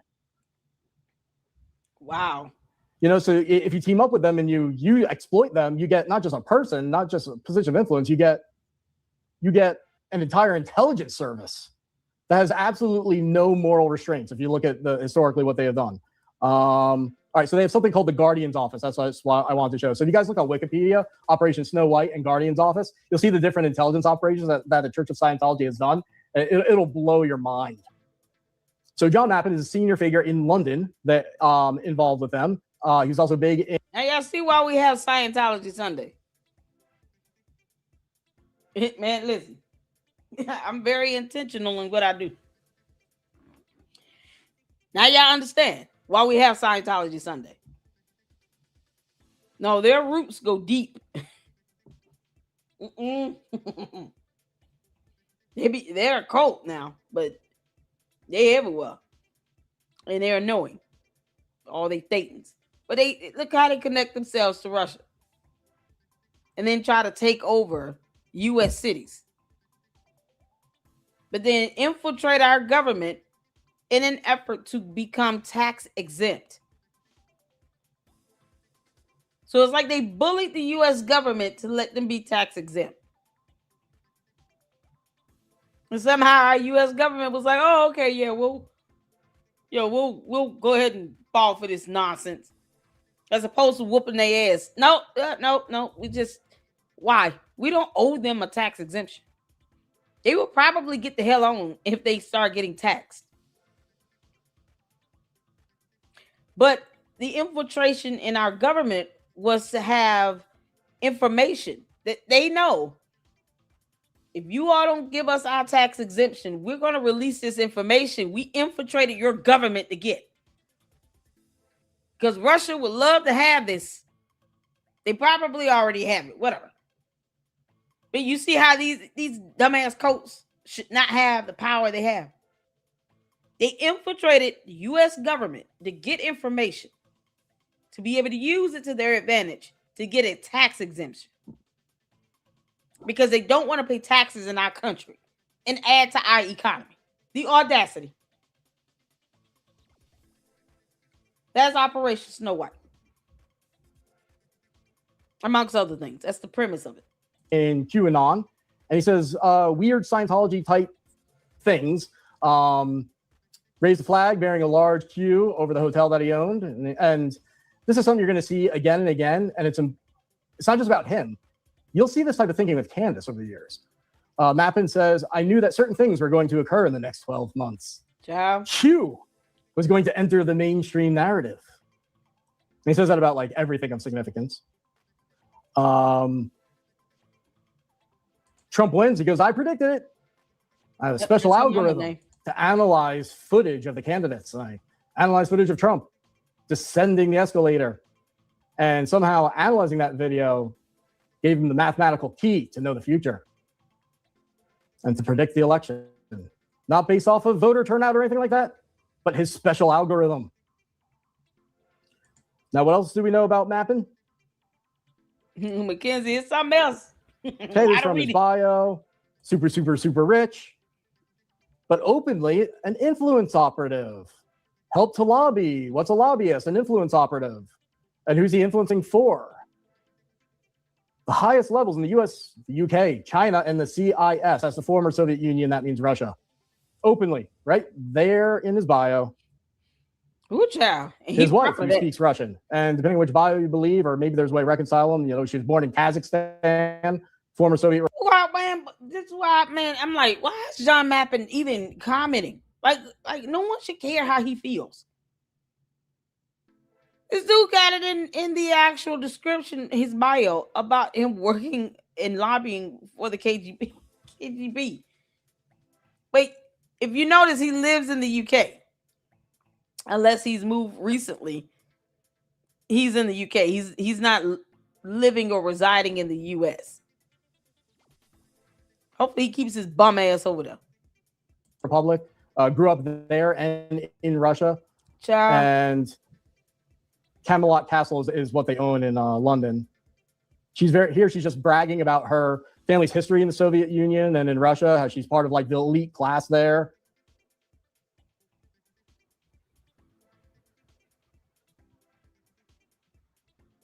How Russia is today a testimony to the work and the powerful philosophy that we as a family have maintained and continue to forward. She's talking about how her grandfather was one of a very affluent part of the elite Soviet Union.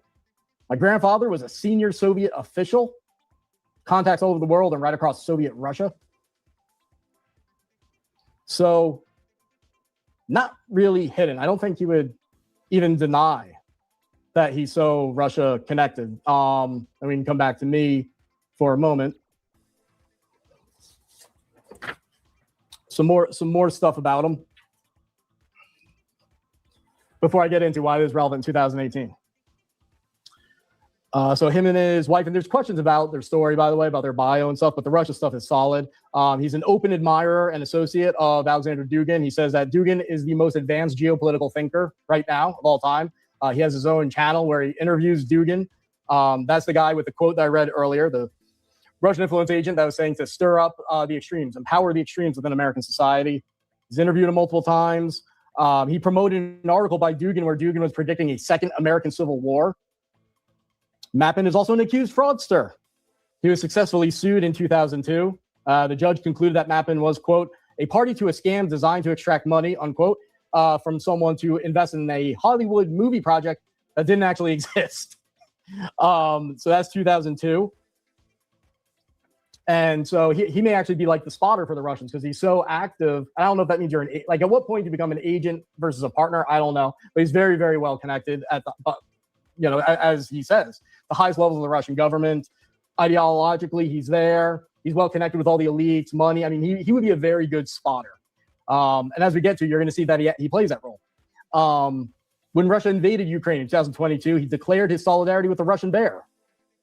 He said that the invasion is a gift for the freedom of the world. He attends private events in the Russian ambassador's personal home. And by the way, because of the Tsar's Christianity, I forgot to mention this. He also makes it sound like he's this big Christian. I think he might genuinely believe he is. In Scientology, and this smooths out the contradiction some of you might be thinking about, they believe you can be a Scientologist and a member of other religions simultaneously. So you can be a Scientologist and a Christian just as much, according to their way of thinking. There's actually a quote from Mappin from X where he says something like, he wants to be the first, what do you say? The first Scientologist, Christian, Jewish, Muslim, Buddhist. Because he believes you can take more than one and fuse them together. So that's how he's able to play his different roles. So being in the Church of Scientology actually, at first you wouldn't think it. You say that's kind of an oddball thing. Like it fits right in. It opens up a lot of doors. A lot of the stuff about having like special powers and like a lot of that Scientology type language that you now see Candace presumably getting from Mappin, but maybe not. But I mean, it's very similar. Mappin now claims, just like Candace does, that Charlie Kirk appears to him in spirit form. What? And he also claims that Charlie secretly practiced Scientology.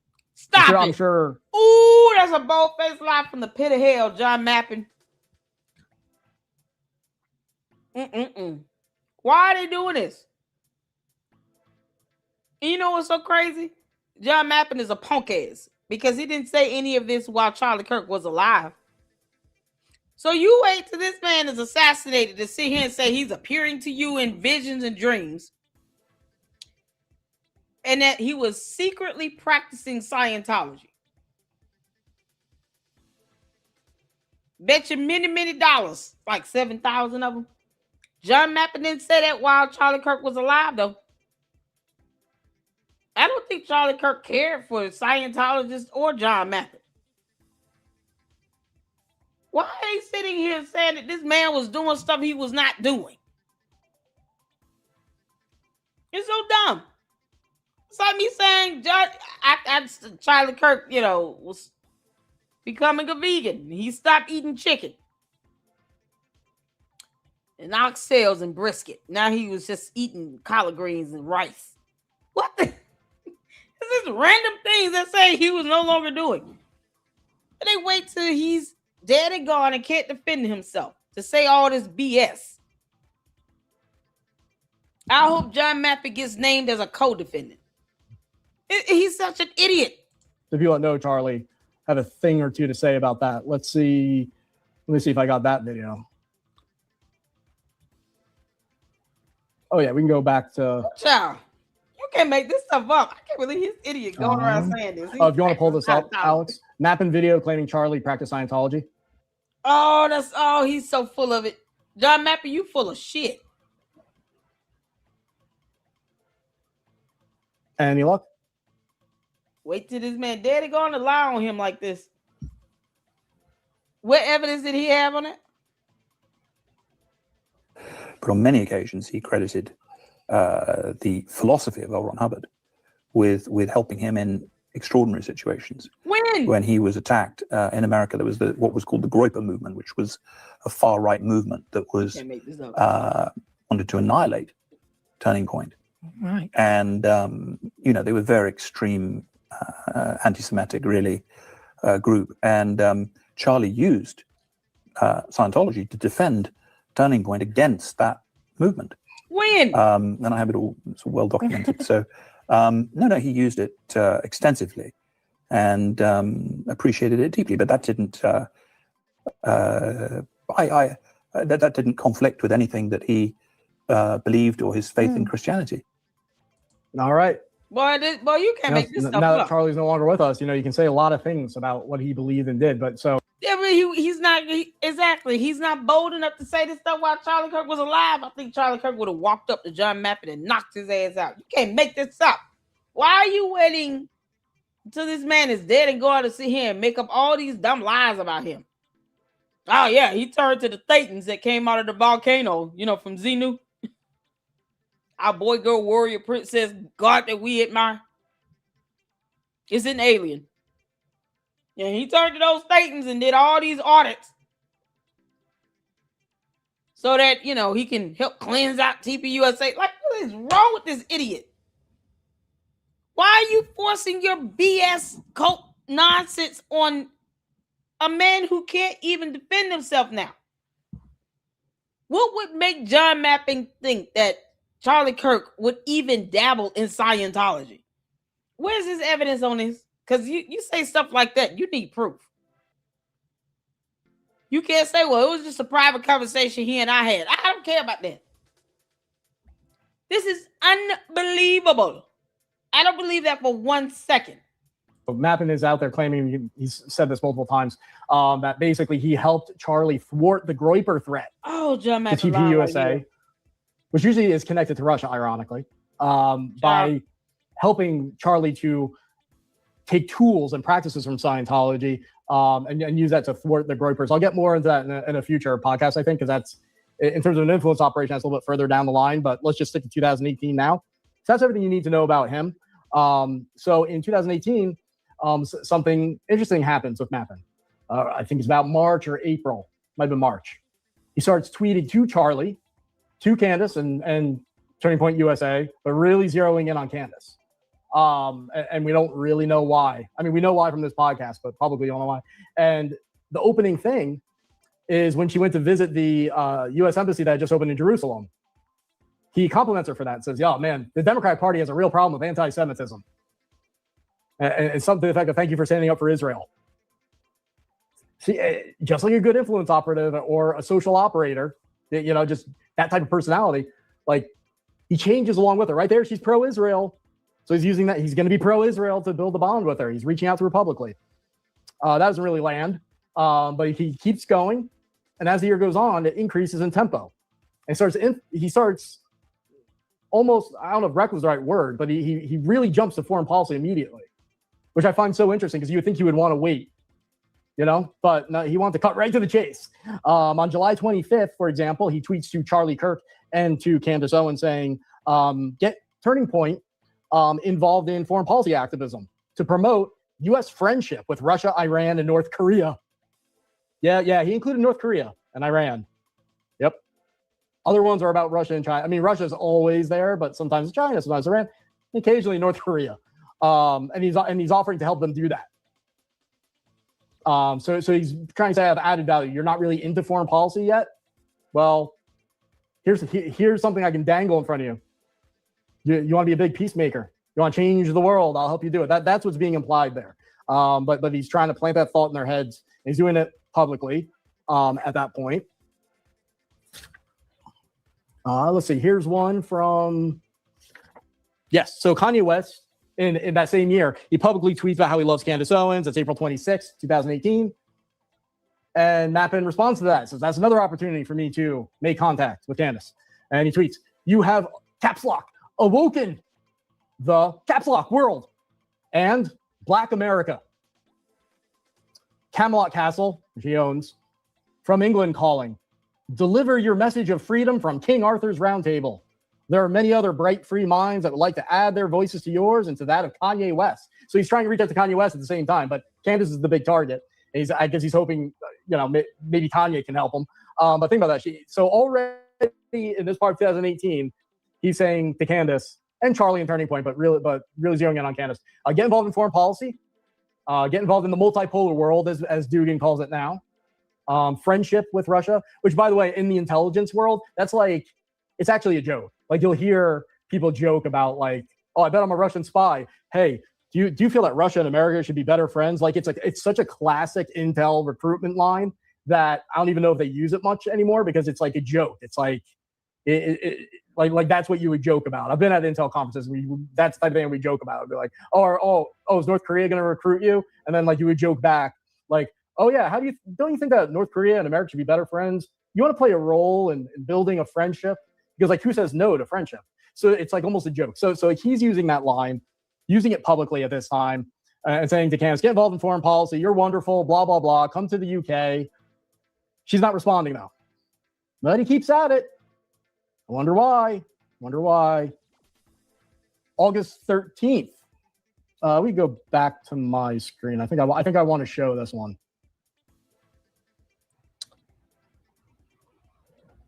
Oh yeah, John Mappin is in the Epstein files. I'm not accusing him of anything, but like that's out there. Candy, you ain't got nothing to say about that? John Mappin in the Epstein files? Yeah, here we go. This is a good one. It sounds like John Mappin was grooming. Like what Ryan is describing to me sounds like the basis of grooming. All right, I'm gonna keep throwing this nugget out here and see if this that nugget didn't take. Okay, well let's just throw this little nugget out here. Okay, I'm gonna throw this little chicken bone out here. Throw this out here. Until she finally responded, I guess, by saying, "Okay, cool, I'll meet up with George."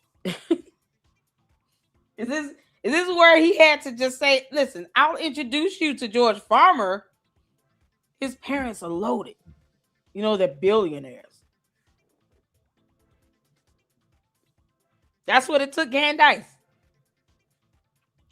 Because your little dummy behind can't tell when you're being groomed. So John Mappin said, "You know what? Let me make this. Let me throw some more gold on the plate, on the tray. How about I introduce you to somebody who's the son of a billionaire?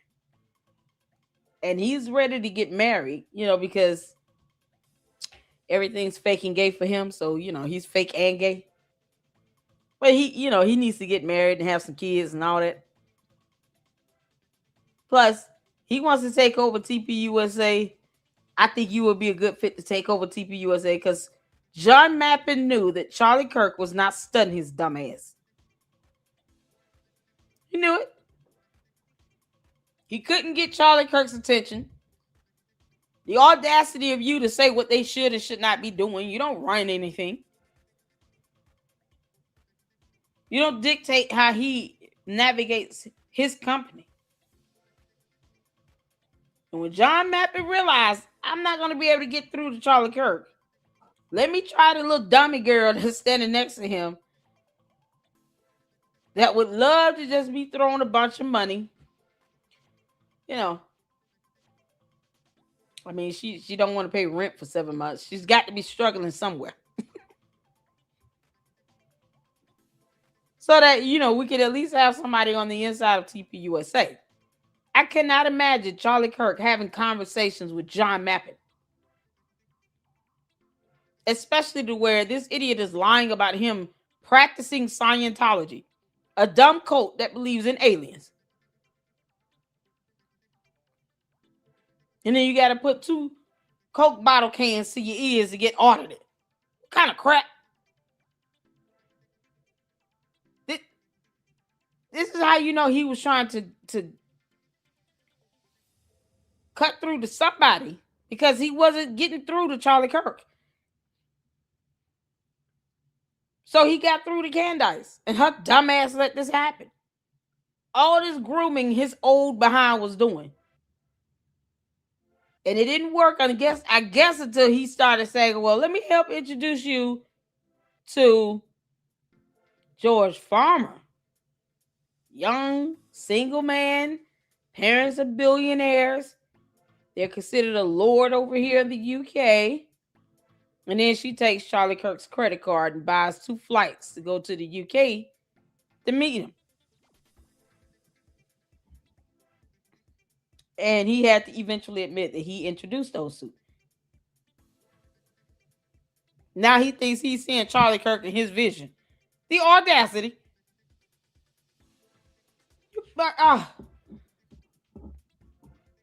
Charlie Kirk was not stunning him. Man, this is something else. I see you out there. How you doing, honey? CJB, what's going on? D. Hampton. Thank y'all so much for tuning in. Harvest, what's going on? Says, why would George Farmer take over TPUSA when he already failed with TP Britain? Yeah. I think that's what they wanted. They wanted to take, because think about how the not just the influence, but you have the money flowing through. what is seen as a conservative movement, an organization with various sectors that is all based on donors and contributions of some sort, right? And for him to think that Charlie Kirk was young and dumb was his biggest mistake. That's why he went for Candace. Someone he could influence on the inside. Of course, George Farmer failed at a lot of things. He failed at Parler. He failed at TPUK. But I think that was because Charlie Kirk saw what he was doing. I think he realized, nah, they over here doing some nonsense. I'm not, no. Especially when there's information to show that he wanted to take over. He wanted to be in a higher ranking. My question is, how did George Farmer quit, or was he told to resign? He only worked for TPUK for a short period of time. But was he forced out? Or did he just leave realizing I'm not going to get what I want? Because what? George Farmer don't need a job. His parents are billionaires. He really doesn't need a job. So the only purpose for him to be infiltrated in TPUK or TPUSA would be for control. It's the aspect of the control. And he realized he couldn't get it. Because otherwise he didn't need the money. Still doesn't. Candace lied like hell about this. She don't need no money. She can afford international attorneys. The girl don't need any money. But see, just like with Parler Inc., George treated TPUK like it was just a sideline project. And if he was serious about it, he would have kept doing it. But he wasn't. His goal was take control. And who knows if John Mappin may have been using George Farmer to try to infiltrate TPUK or TPUSA. And then to try to use this organization as an extension for influence. Knowing this, TPUSA has the ability to help pull in votes in the Conservative Party and the Republican Party to get behind Trump. They have the ability to do it. They've proved it. And they have funding coming in. If you could get something as large as a TPUSA, especially with them having a lot of sway over young voters, to start thinking Russia's actually a good thing for you all. You might want to be friends with them. Like, get out of here. They want to destabilize us as a nation. Kick rocks. But imagine if he would have been able to successfully get Charlie Kirk to adopt the ideals that he was trying to obviously push out there, that he's now influenced Candace to believe. George Farmer, same thing. Imagine if they were able to get to Charlie Kirk. TPUSA would be a very different organization. Imagine if John Mappin had more sway over Charlie Kirk. Charlie Kirk probably would be advocating for friendship with Russia. And what's so crazy is he would have a lot of younger conservatives influenced to believe that. But John Mappin realized I ain't getting through on this one. Let me try the other one. Charlie Kirk was like, kick rocks. You and your dumb things. You're in a cult. Get out of here. It didn't work. It didn't work. And so Candace now feels indebted to John Mappin because he introduced her to George Farmer. Now she's in a life of luxury for however long until he decides to divorce her ass. She knows at the very least she'll get alimony and child support. So win-win for her. She walks away, she'll be able to get a boatload of money even if he does divorce her. And what's left? Because then she will be of no use to anyone if George Farmer leaves her. So whatever got Candace enticed to thinking, yeah, John Mappin is a good dude. And I'm sure it just was simply because he helped introduce her to George Farmer. Candace claimed to have been in a relationship with someone else at that time.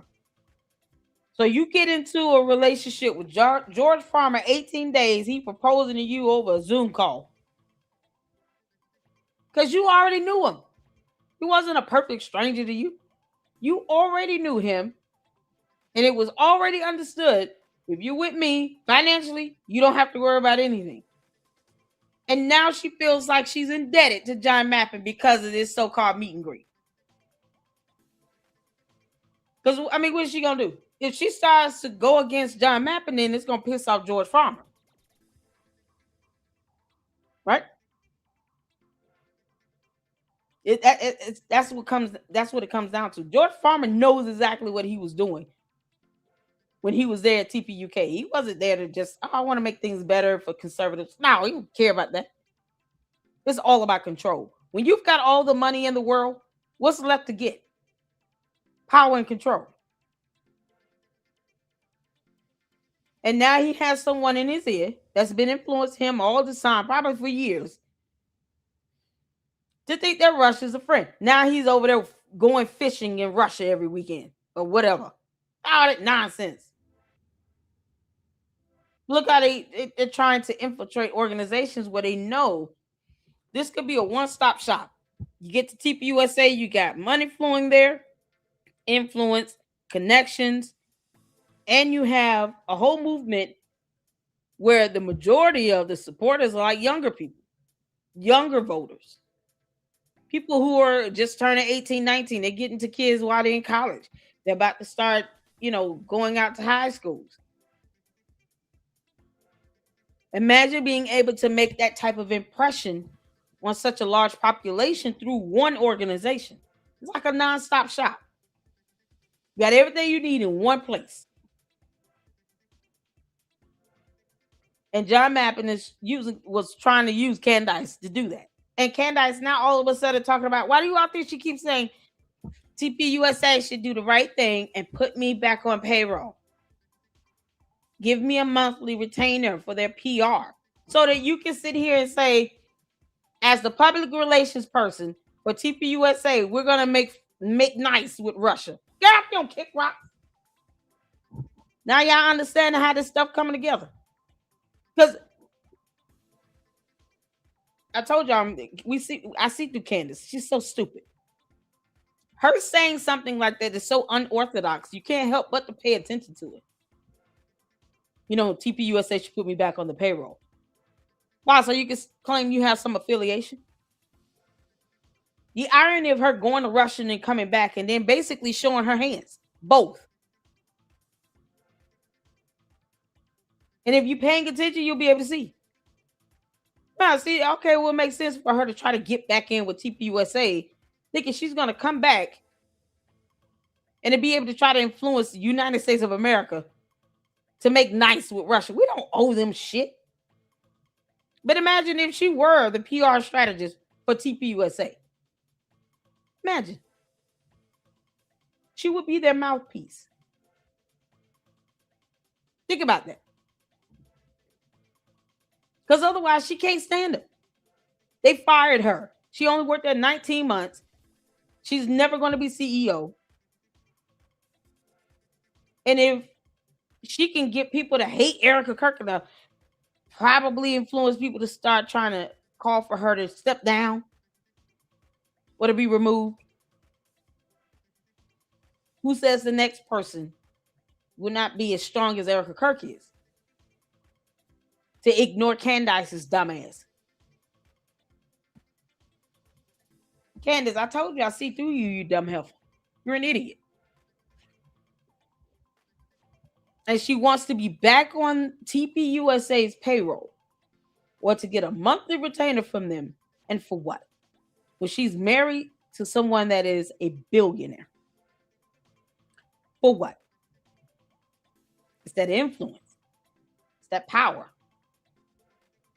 You go over here and try to influence one of U.S.'s largest conservative organizations that have a lot of young people on their support system. You know, they're impressionable when you're 18, 19 years old. Wonder what it would be like to tell them all the things that you've been told about Russia's a lie. You should be nice with them. And then that reach goes out to millions of Americans around the country. And you have this connection to the president, to political leaders and figures. To be able to say, well, if you don't sit and make nice with Russia, we will not be voting for you. That type of sway. Think about that. That's what Candace wants. All on behalf of Russia and John Mappin's dumbass. Candace, you're an idiot. You ain't getting by on it. You're not getting past that with everybody. Shout out to Ryan for doing his research on this right here. Hope you're listening, Ryan. I'm gonna see exactly where you're going with this. All right, so August 13th, 2018. Maybe he's getting a little frustrated now. What's interesting about this is that he's lavishing the praise more on her than Charlie. Like, let's just say I'm wrong. It's an independent assessment. Then let's just say he's acting independently, which I don't believe he is. But let's just say that he clearly said, okay, I the way to get to Candace is to praise her, but to do it in over the top North Korean propaganda level type compliments, because it's just ridiculous.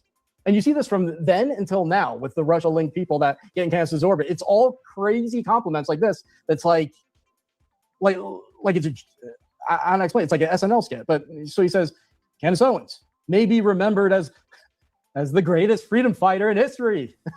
She is freeing the whole world from the effects of mental enslavement. Most importantly, she is breaking the mental chains of the white slaves too. Ooh.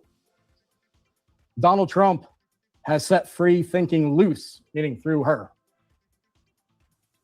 You see, if someone said that to me, I'd be like, you're a stalker and I'm never talking to you. Like that's how most normal people react. But something went on where this guy said, where John Mappin and whoever he talked to said, no, this will work. You just keep at it.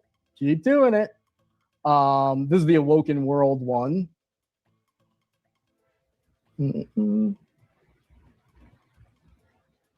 trying to you have Awoken the World. That's the Camelot TV network there. That's his channel. All right. And then he also starts adopting conservative language. Like, you saw a lot of the Russian influence operatives doing this. November 13th, he starts begging Candace and Charlie to bring Brexit and Turning Point to the UK to open up a new branch. Why? To fight cultural Marxism. Yes, the Russia-linked person wants them to come fight cultural Marxism. Okay. But that was the word that, the terminology was in vogue at that moment. And then she announces Brexit on October 27th. And then it really kicks into high gear. I mean, leading up to it, around the same time that the Russian social media operatives start backing Brexit, he's doing the same thing. So remember, those are things that are going on in 2018. Also this year, you have Maria Butina, a Russian spy influence agent whose sole objective was to infiltrate the conservative movement. She engaged the NRA. She gets arrested. So all that's going on. You got the Russian spy, Maria Butina, doing everything she can to get into the conservative movement. That's clearly where Russians' minds are at. Their Brexit gets formed, and they're boosting it. Mappin is reaching out to her. Russia-linked Mappin. This is all happening at the same time. Let's see if October. Let me see if I got this one. Dear Candace. This is after Brexit is formed. He puts that picture of her. Dear Candace, you are an extraordinary and noble spirit on a purpose from God. We do know how you felt because we felt it too. All the way over here in the UK. All truly free beings are connected to your sacred mission. What the hell is that? But here's the thing, it works. Let me see if Candace is simpleton. I think I want to give the example so you can see how this isn't an anomaly. Let me go to the mice. Let's see, ego. Here's a good one. October 31st, 2018, same time frame. Oh, no, this is it. This is the same one. Camelot Castle, his base welcomes Blexit and truly honors you. See, so he's not even mentioning Turning Point there. It's all Blexit, zeroing in on Candace. Now, here's, I don't know if what I'm about to show you is due to mapping. I mean, he's definitely encouraged it. But this will show you that this is probably more calculated, and it's not like, oh, it just was brushed off her shoulders. Let's look at some of the stuff that she has said. This is from Nathan's No Milk Bar. Yeah, what's his X account? Milk Bar TV. Really awesome guy. Does the amazing montages of Candace and other people. This is a montage that he put together. Make sure you follow him. But Alex, if you want to pull up this video, Candace, I am God's conduit. It's 4 minutes, but I think skip around and see if we can find the part where it's probably towards the end is my guess. Or actually, let's see.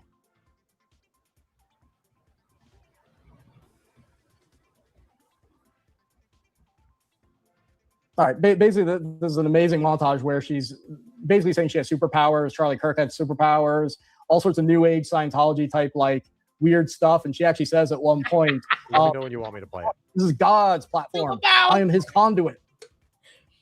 So, I'll throw it up there. Let's want to listen to it, Ryan? Yeah, let's do it. In earnest, he asked me, "Are you a witch?" I laughed at him on the phone. I was in London, and I said, "No. Why? What a ridiculous thing to ask me." And when you hear in the future somebody tell you, like, "We're going to Gaza Beach for a vacation," you need to look at them like they are the absolute vermin of our society, because they are. They are. Their children will be cursed, okay? There are, just in general, all of these inexplicable experiences that we have in life, and they try to make it weird for us to discuss them. Charlie and I spoke a lot about his third eye, spoke about the fact that we could both astral project, and we learned that not everybody does that naturally. Jeremiah 22:3, do no wrong and do no violence to a stranger, the fatherless, or the widow. The widow. Malachi, the widow. I will come to you. I will come.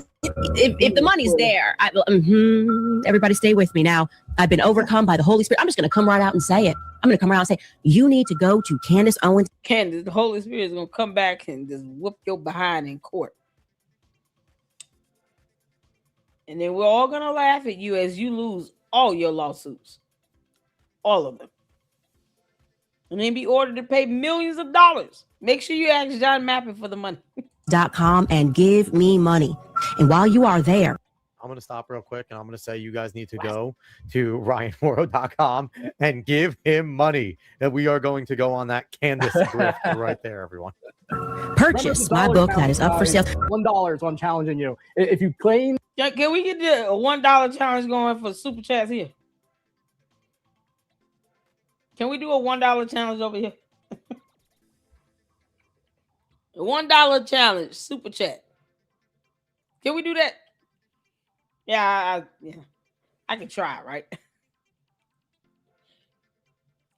Let's do a $1 super chat challenge. Let's see if we can all kid everybody to do a $1 super chat. 99 cents. Yeah, he's such a demon. It's so crazy. It's like if we do a $1 challenge here, boy, the bots and the candy asses get super mad. But they drop her $50 or $100 and they don't even care about paying their light bill. You can't make this up. Candace over there losing her mind. She don't want anybody else. Look, if anyone else does a super challenge, she's a pocket watcher. Lady, look over there doing a $1 challenge. The audacity. I can't believe it. I don't know. What is it in pounds? What's $1 US dollar in pounds? Whatever that equates to. I don't, Oh, look at that. Oh, thank you, Enterprise. Candace is a nut and Umois is a bum the end. They belong together. Candace is the female version of Umar Johnson. That's it, Candace. You are the female version of Umar Johnson. Oh, my God. Shout out to Enterprise Entertainment. Thank you so much. Oh, look at you guys. You guys are awesome. Thank you so much. Oh, CJB said, girl, I'll give you 10. Thank you so much, CJB. How you doing? Thank you for the $10 sticker. Thank you, Mackenzie, for the 99-cent sticker. Look at God. Listen, I'm grateful. I don't care if it's 99 cents, $1.99, or $10.99. I'm grateful for all of it. Oh my goodness. Candace gets that IRGC money. She keep promising me a $7,000 check. Candace, the least you can do is pay it up. Stop getting my hopes up. Yeah, you lying like hell to me for no reason. Why are you lying? I just want to know if anyone else got a $7,000 check. Can't make this up. Let me tell y'all something. I appreciate it either way.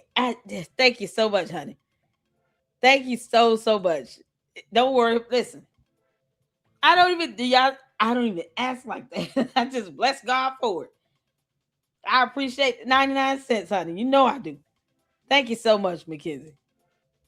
Gifted 5 LLC memberships by Mindy. Shout out to Mindy, y'all. If you've gotten the membership, make sure you give Mindy a hearty thank you. And bless her for it. Thank you so much, Mindy, for your support up in here. Shout out to the mods, you all. I appreciate you all. Thank you so much for the supers. Thank you, Susie Q, for the $2. Yeah, it's just a $1 challenge. Look at God. A $1 challenge. Man, this is amazing. Thank you all so much. I appreciate you all and your support here. She said her children would be cursed. And she's pregnant. Bet you ain't never lied. She said their children will be cursed. Candace, you are pregnant, allegedly with a boy that you claim is going to make you more physically violent and want to get into fights. Candace, you want to stand by this nonsense about cursing somebody's kids? Because God don't like that. You sitting out here dogging out your own child in the womb, talking about the baby making you more physically violent. Make you want to get in more physical fights. You want to sit here and curse someone else's kids? You sure you want to do that? It's not going to end well for you, Candace. Because God said so. Oh, Lord, I believe this child is going to be Candace's greatest trauma in life for mocking God. The Bible, the widow, etc. And Andrea Yates vibes are strong. Yep. God knows how to sit you down, doesn't he? I keep telling people Candace got it coming. She got it coming. Thank you all so much for the support. I appreciate it. You guys are awesome. God is always good. He's good all the time. And all the time, God is good.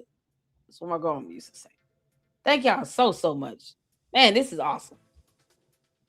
Candace, you sitting up here asking people to give you money. You a billionaire. Girl, if you don't kick rocks.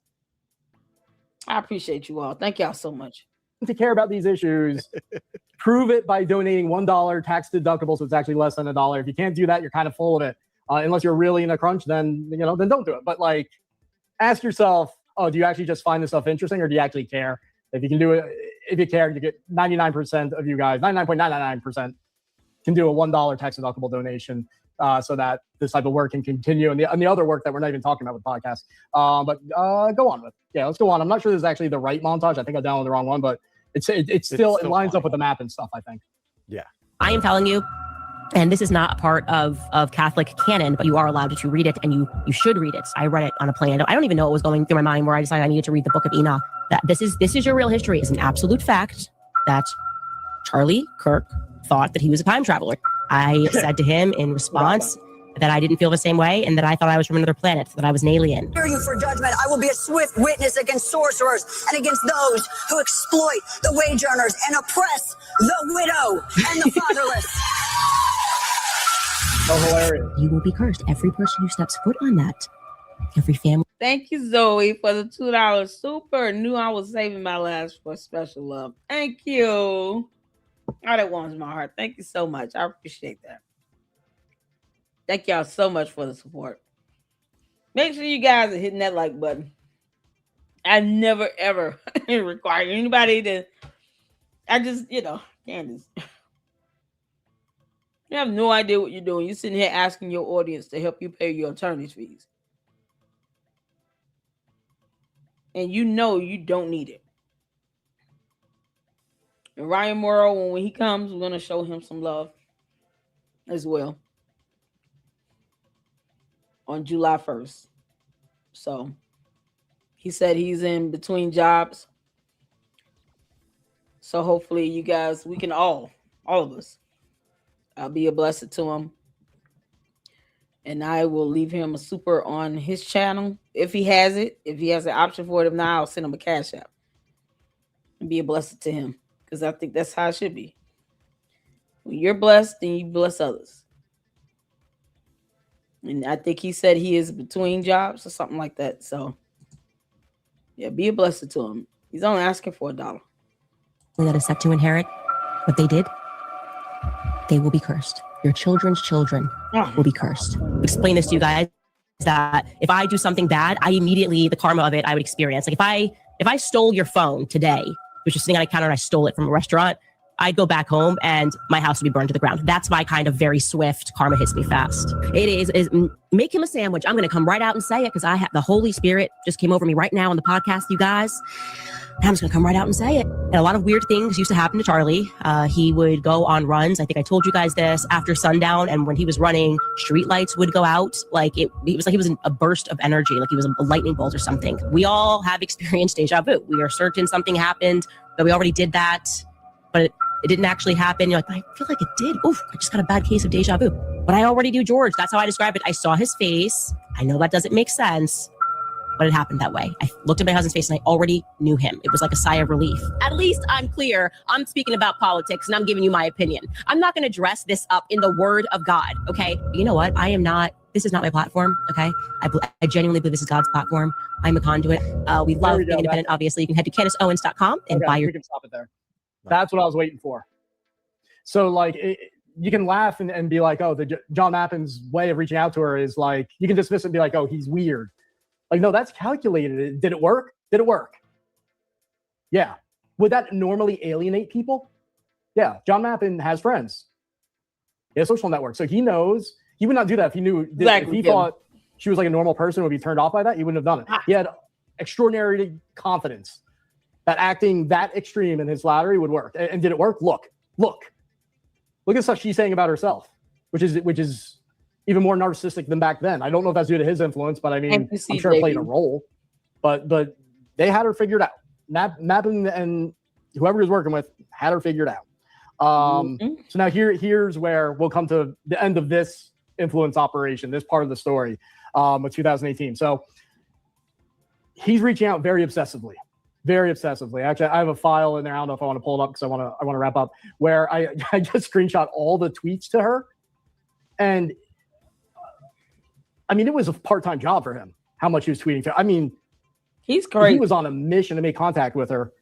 And you would have thought, like I said, anybody else would have blocked and been like, I ain't talking to this guy. It worked. So she announces Blexit. Russia starts promoting Blexit.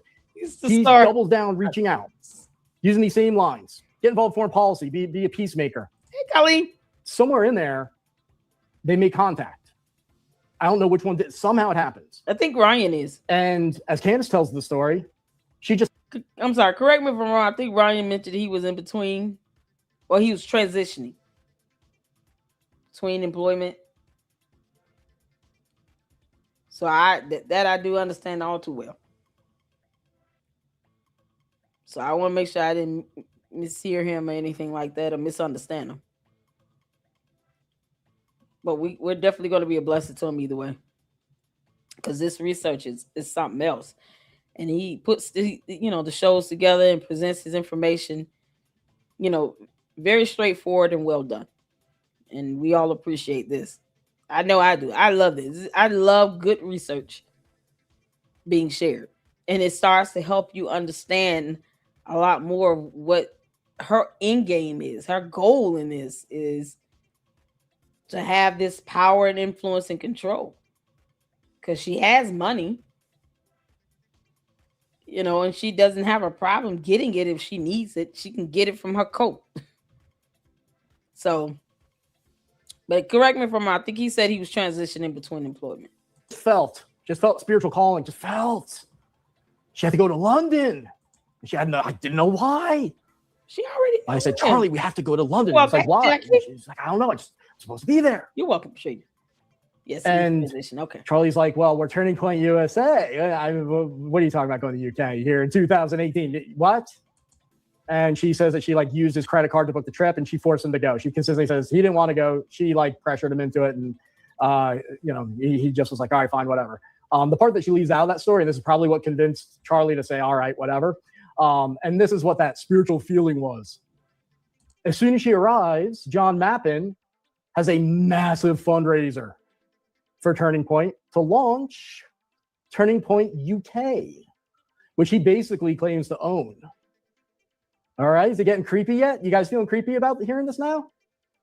I wasn't just talking about weird people doing weird things. Now it's weird, right? So he raises a ton of money. Yeah. Jump in real quick, and I want to highlight Zoe Patty here with the $40 super chat. Ooh, wow, thank you. You're doing important work. Thank you for educating us, Zoe. Thank you very much. Awesome. Thank you, Zoe. We appreciate it. Thank you so much. That's awesome. So he puts together a fundraiser of up to 250 people. That's how many people could fill the venue. We have video of it. Actually, you can find it online, but we don't need to wear it. Mappin is hosting Charlie and Candace, and he introduces them at this event.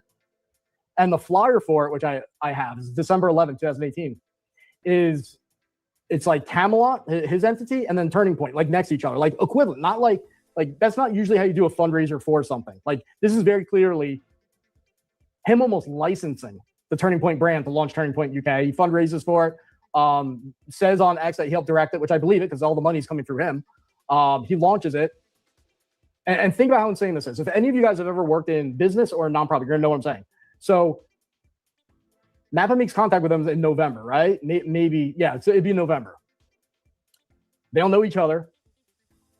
And then within that would be, let's say it was November 1st, you're looking at 6 weeks, but it probably wasn't November. You're looking at like 4-5 weeks. Someone you don't even met. Candace and Charlie are hightailing it to London. She's dragging him along. He's holding a big fundraiser for it, and they launch a new branch. That doesn't happen in the nonprofit sector or the business world, but I mean, I definitely know in the nonprofit sector, like that takes years of relationship building and preparation. Like, think about how insane this is. Charlie doesn't even want to go. He goes, and this guy, Russia connected, who reaches out to them saying, come to the UK so that we can help build, basically promote Russia, China, Iran, North Korea. And then that, like, immediately, as soon as they land, fundraiser, and he launches with his brand, Turning Point UK. Yes, a matter of weeks. That, I've never heard of a fundraiser being done that quickly. I've never heard of a branch being conceived of and launched that quickly with someone you barely know. This never happens. So when Candace says, oh, I just had a spiritual feeling of going, no, your spiritual feeling was that there was a massive fundraiser with 250 people there.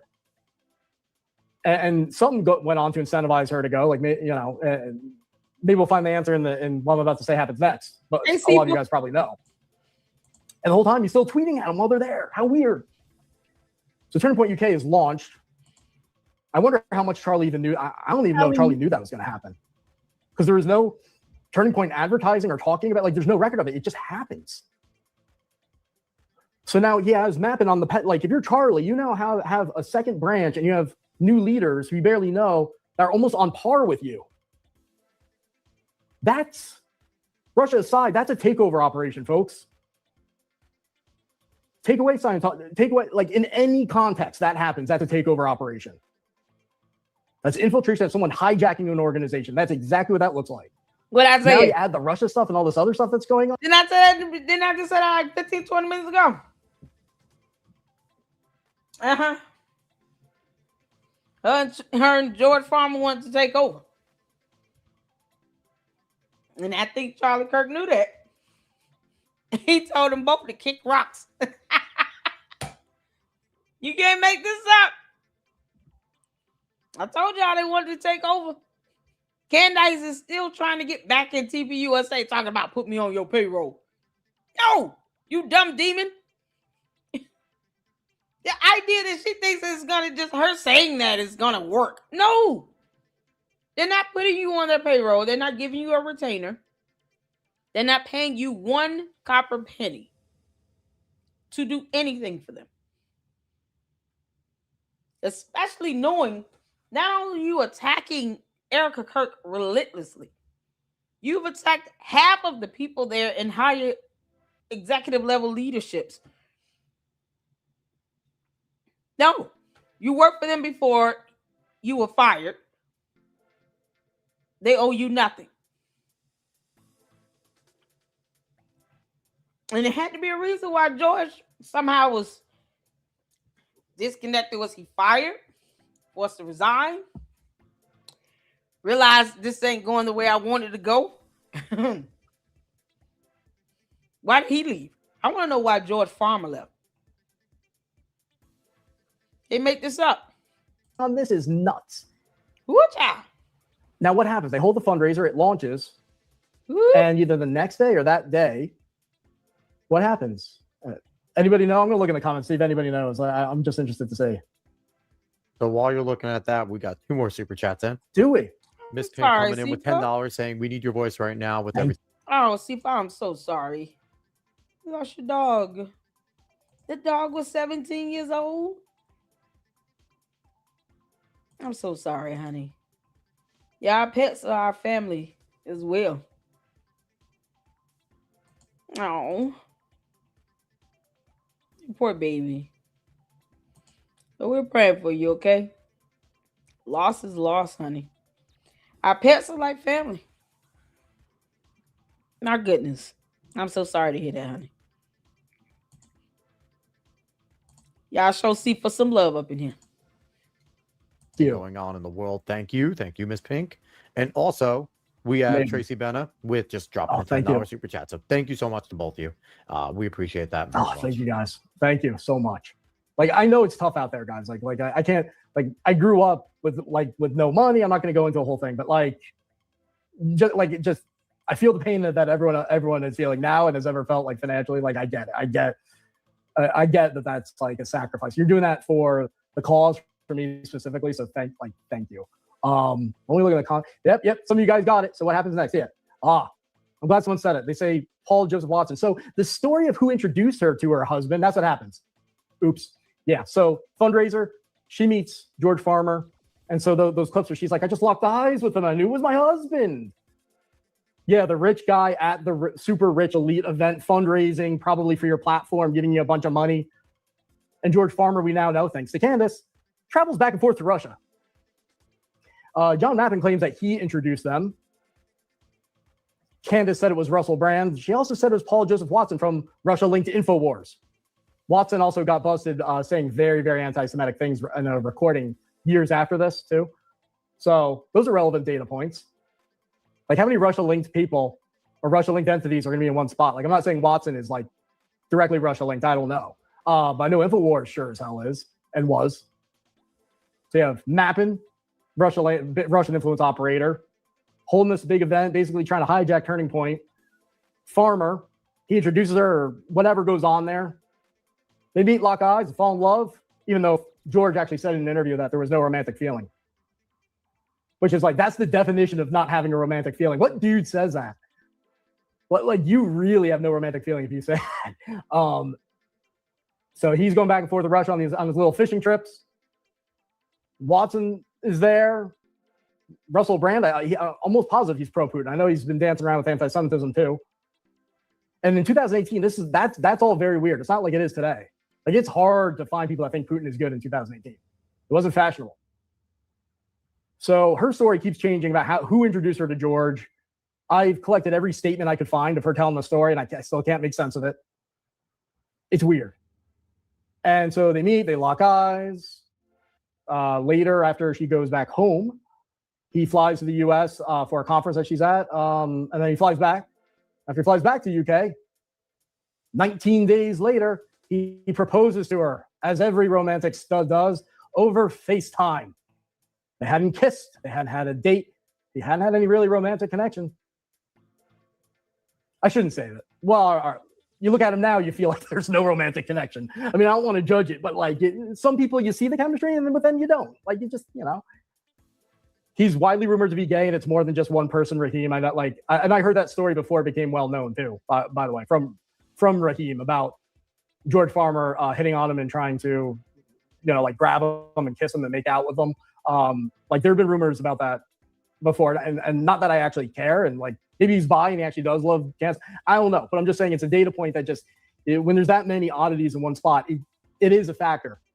When you're saying, well, how unlikely is this, but what his taste is in women, then I don't I don't care. But it's relevant with all this weird stuff going on at this moment. Him saying, oh, there's no romantic feelings and we didn't kiss or go on a date. And then 19 days later, he proposes to her over freaking FaceTime. And she says yes. She says yes. What? Any women in the chat? Imagine the best looking guy, richest guy that you could ever meet, the guy you dream about. If you meet him once, you never kiss him, go on a date or anything, and he proposes to you over FaceTime, do you hang up the phone or do you say, yes, we're getting married? Tell me in the chat right now. Oh, yeah, she was in another relationship of 7 years. That's right, Mindy. I forgot that.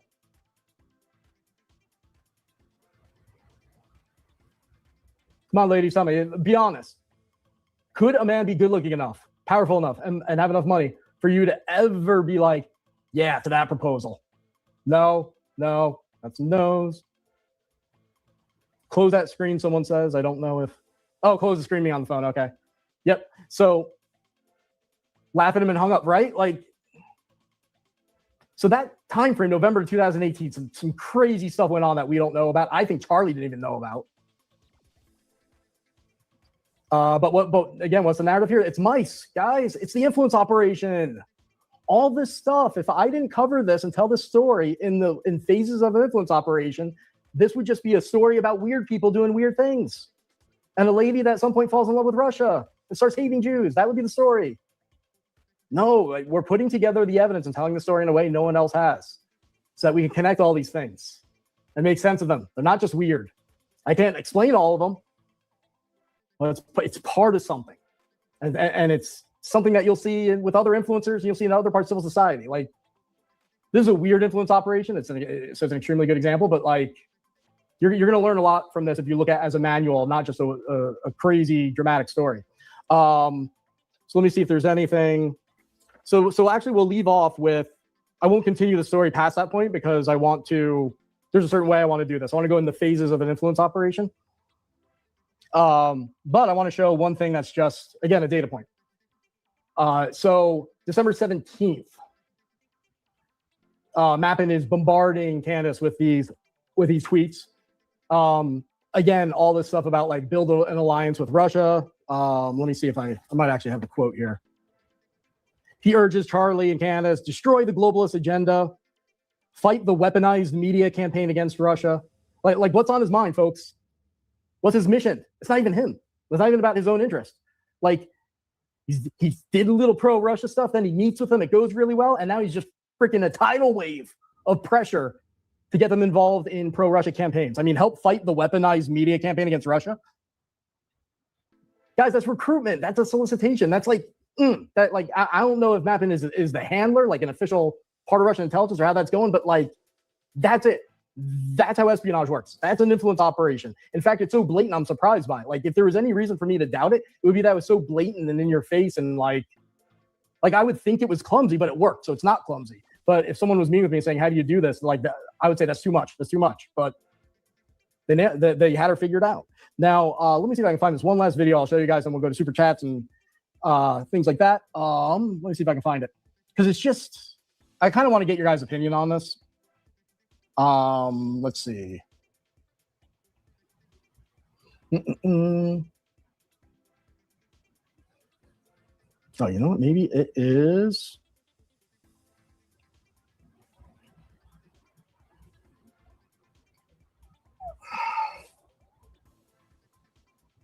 Oh, real quick. I know it's a little off. Actually, no, it's relevant. If we go back to my screen here, he's also praising Andrew Tate. The Christian Scientologist is praising the charity of Andrew Tate, September 10th, 2025. So that's actually the day of Charlie's death. Not that it's connected to that. Well, let me see what time it is on there. I'm sure it happened before. But this is all one social circle, guys. This is what a cell looks like. This is This is it in action.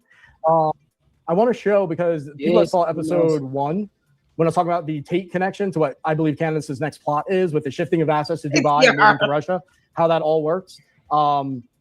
If we could just bring up this one, the Tristan Tate brags about controlling video. Diane, Sabs, Tiara, how y'all doing? Welcome in. Y'all make sure y'all hit that like button coming in. Oh man, he asked a question about would you marry a guy if he was rich and stuff? If he's gay, the answer is no, because then that's just embarrassing. Candace is his gay wife. I mean, like, no, I'm not gonna sit here. I'm not marrying a man that's going to actually embarrass me every day. I have to look at him and wonder, so who is his boyfriend again? What?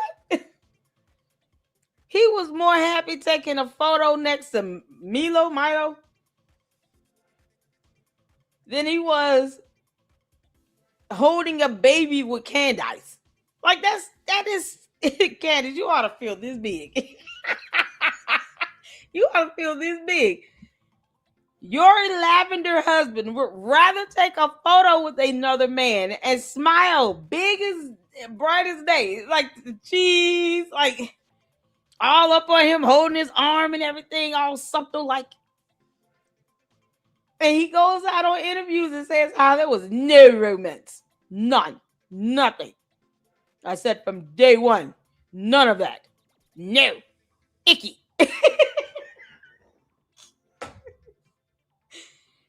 Yeah, all this money in the world is not gonna sit here. No, you can't pay for for me to be miserable. And then they bring it now a 5th child into this whole mess. People wonder why she's miserable and scorned. Candace knows she wants what Charlie Kirk and Erica Kirk had. A loving, happy marriage with 2 kids. Candace, no one is making you slide babies out of your uterus. You choose to do that. You could just get your tube side and say, George, no more turkey basting. I can't handle it. This girl having a baby every year. Make this up. Oh, thank you, C5. We'll check it. How y'all doing? This girl giving birth it seems like every year, every other year. Like, man, you understand what pregnancies are really doing to the human body? You will space that thing out. Candace don't even know how to sit still. They ain't talking about, I'm good. I can't sit in the house like a caged bird and blah, blah, blah. But yet you don't have a problem lying about someone trying to assassinate you. Girl, bye, Felicia. Candace is the one sitting here giving this faking gay husband all these kids. For what? He had to explain all of this to all these kids. Well, you know, I tell your mother, there was no romance from day one. I'm sure you all are wondering who's this man with daddy. Oh. You know, it's someone I was introduced to. It's by chance there. It's only by chance. And then we fell in love.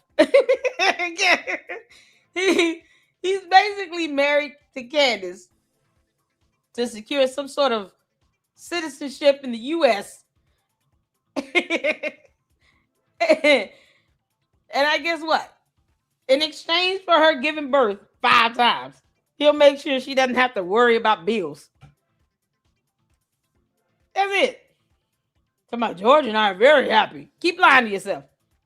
She's happier when a woman is kissing her all over the face and he's hugged up with another man. Photos speaks 1,000 words. Candace, I think it's IVF too, child. He's like, I'm not putting this in that. He smells like yeast infection a mile away. Child, Candace, you're an idiot. You married a man that you knew was fake and gay. I'd like to show that to everybody.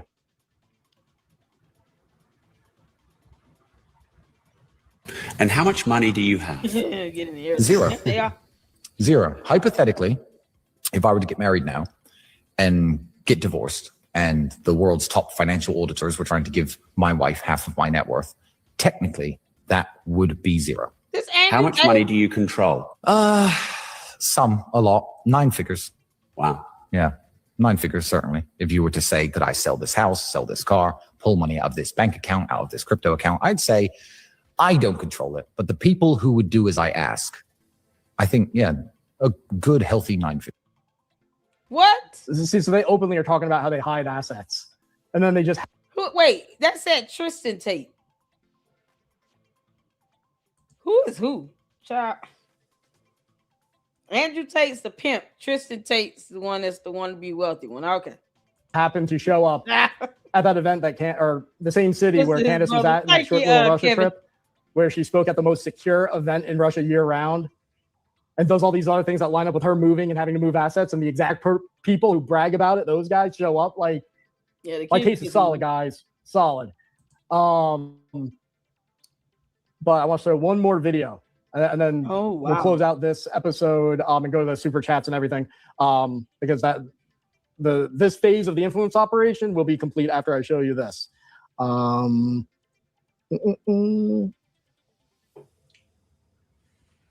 Candace knows she married to a gay husband. She probably wish she married Andrew Tate. No, it's not that one. Not that one. Candace would rather have Andrew Tate.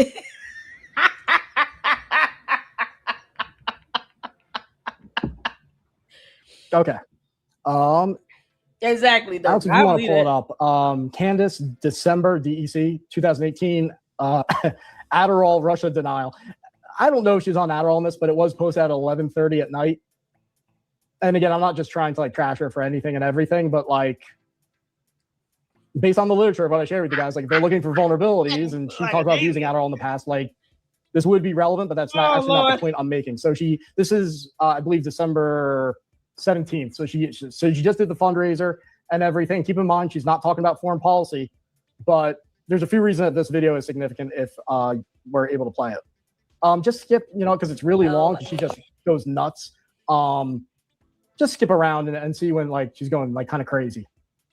Their plantation who don't read. That's literally the view the black. If you're a black person, you don't know this yet. You got to wake up eventually. I mean, it could not be more in our face than it is right now, really. But this is a level of stupid that I didn't even think that they thought we were. Like, sure that they keep picking this cotton here on our Democrat plantation. We got to make sure these Negroes. Yeah, Candace. Oh Lord, mercy. Crack is wet, y'all. She acted just like Whitney Houston. And I want to run to you. Don't get me wrong. I love Whitney Houston's music in her heyday, okay? But let's be honest. Whitney Houston did cocaine. She said, crack is whack. I done made too much money to ever smoke crack. Crack is whack. She did cocaine. Candace, you had just like Whitney Houston, high on cocaine, girl. Oh my God. Put the Adderall down. Does Adderall make you do this? Is this why she still has these skin and bone arms and face like an alien? Adderall doesn't make you lose weight and all that. What the hell? Girl. Bros don't read. We got to make sure if they stay scared. This is literally the strategy that they have every couple of years. So done. And yet the 3 strikes policy and all the stuff that happened to Black Americans was in fact done by Democrats. Why is it that Trump, racist Trump, is reversing all that? You're worried that Black people are going to start to think, or if we want to put it back into your times, the Negroes are going to start to read and realize that all the things that we're saying is absolute BS. People should be afraid of Russian collusion. Pathetic. You should be ashamed. Candace, so yeah, lots of screaming and stuff there. You just go back to me. So that's a tough video to listen to. It goes on for seven minutes. She acts like that. His eyes all big and everything. So most people that see that say she's not sober. I kind of don't care. But Ryan up there sweating. He's like, oh God. Oh baby. Oh Ryan, you gotta breathe deep when you're watching Candace on her crack binge. You just can't make this stuff up. This is ridiculous. The point is, what sets her off? Like, think about this beyond the whether she's sober thing. Lord have mercy. She does this big event. She's not into foreign policy. What sets her off to make that video? And Mappin promotes it. It's a New York Times article talking about how Russia is running influence operations to target the black vote. You get them not to vote or to vote Republican because, there's, I'm not trying to make a political point left or right. There's, just think of it, at that moment, there's a strategic reason to do it. She goes nuts in that, and she's like screaming and stuff. And she keeps saying how crazy that is because she says black people have voted en masse one way for so long. And she's like, this report is obviously false, made up. You think you're supposed to believe this? They've only voted one way. You can never change that. What did she just do? She just launched Brexit. She just went to Forum Turning Point UK. She's famous because she's saying black people have voted one way and she's the person to shift it. So it doesn't make sense. But it's more important. Think about it a little bit more. So what she's saying is nonsensical. She's going nuts at how stupid it is that the New York Times saying that Russia or anybody could try to move the black vote when she's saying donate to me because I can move the black vote. Like, makes no sense, right? But then why is she saying it? Why is she taking time out of her day? Even if she is on Adderall or some other amphetamine or whatever. Why'd she snap it? Well, as soon as it gets posted, Mappin promotes it and compliments it. Mappin is part of that conversation about that. You think it's a coincidence that all of a sudden the topic of Russian influence operations is setting her off? The idea of Russia being a bad guy, I mean, she's not denying that they're a bad guy, but that's the net effect of what she's doing. She's denying that Russia is trying to interfere in our electoral process. She's denying it, saying it's stupid for no reason that we can think of. She's nonsensically attacking it at 11:30 at night, going nuts. So what does that tell me? It tells me that the conversation she was having were about Russia at that time and also in the UK. She's starting to become passionate about it when she wasn't passionate about it before. She's not a foreign policy person. The messaging coming from Mappin is now sinking in. You're seeing it. That's why I showed that video.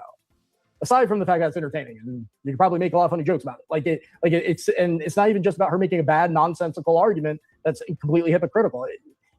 She's doing it because it's not even about the argument that she's trying to articulate there. She's being set off because she's talking to Mappin about Russia and that whole idea of we have to be friends with Russia and no, Russia's not doing anything bad. So the fact that set her off just shows that messaging is now sinking in, and there were probably conversations going on at that very moment we don't know about, and also especially in the UK. So that kind of wraps it all up. That's 1 year, guys. I just went for, my God, almost 2 hours, just about 2018, specifically October to December 2018. Time flies when you're having fun. This is a heck of a story. Before we go to Super Chats and all that, you guys can send a gift. Through YouTube, you can help support us through. All right, this is the end of his show, y'all. What y'all think? This is the watch party. This is something else. We'll have to get in his collab he did with Gary from Paramount Tactic in another segment. Since this was a little over 2 hours, and I wanted to get in the bulk of his show in this one and do a separate live in a few minutes on what's his name? Attorney Dennis Sperling debunking Umar the Oompa Loompa on Carmelo Anthony's stuff. So I haven't seen it and I want to see it. But this has been eye-opening. And things that he said, you can kind of see some of the dots connecting. I think the whole starting point of Candace and John Mapp and all this stuff was the moment she was able to be influenced to meet George Farmer. Once John Mapp got her attention to introduce her to George Farmer and was able to sell George Farmer to her, I think that was it. Like the beginning point of that. And now she probably feels indebted to this idiot who's been grooming her all this time, and she's too stupid to say it. Candace, John Mappin has been grooming you. Can't make this up. He's been grooming you. We got a photo. Hold on. Oh, Sifa sent the photo, y'all. We gotta get it in. Let me pull this up. But this stuff, you guys can see how she is still trying to infiltrate TPUSA. She's trying to get back at TPUSA. Candace, that's not gonna happen. It's not gonna happen. Find something else to damn do. Tell George to kick rocks. It's not gonna happen. My Lord. Oh, we got one. As y'all can see, your thumbnails are being used as backgrounds too. So these fantastic artwork you guys are sending me, it's becoming thumbnails and now background. Y'all see Candace? Candace, you can kiss my ass. Oh man. Did y'all see the thumbnail? Candace, baby daddy. So we got that one. Oh Lord have mercy. Jesus. Oh, this is so good. Y'all, shout out to Sifa. Shout out to Sifa. Show Sifa your love. She lost a pet yesterday, her dog. Oh my goodness. Y'all see? I told y'all. Oh, Candace, we're making good use of these photos. They're iconic. Oh Lord. So we're getting married or what?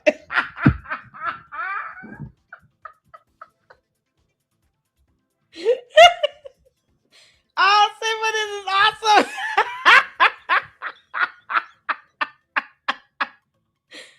Oh, no, this is it. This is exactly how you did it.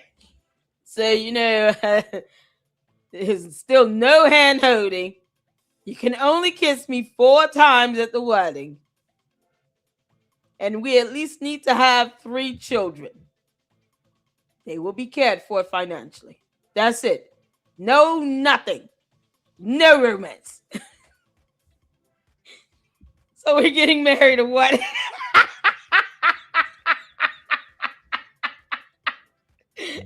Candace, you ought to feel this big. Oh, no. Get it on one knee was just too much to handle, huh? He said, I'm not getting down there for you. Then I have to smell that. Y'all, we'll put him in direct line of spelling that yeast infection. He's like, if I have to get on one knee, I'm going to pass out. Oh, Lord. This is how George proposed. Yeah, so we're getting married or what? When are you going to do this? Get this over with. Oh, I know, right? Let's do this and piss some hairs off. Oh, man.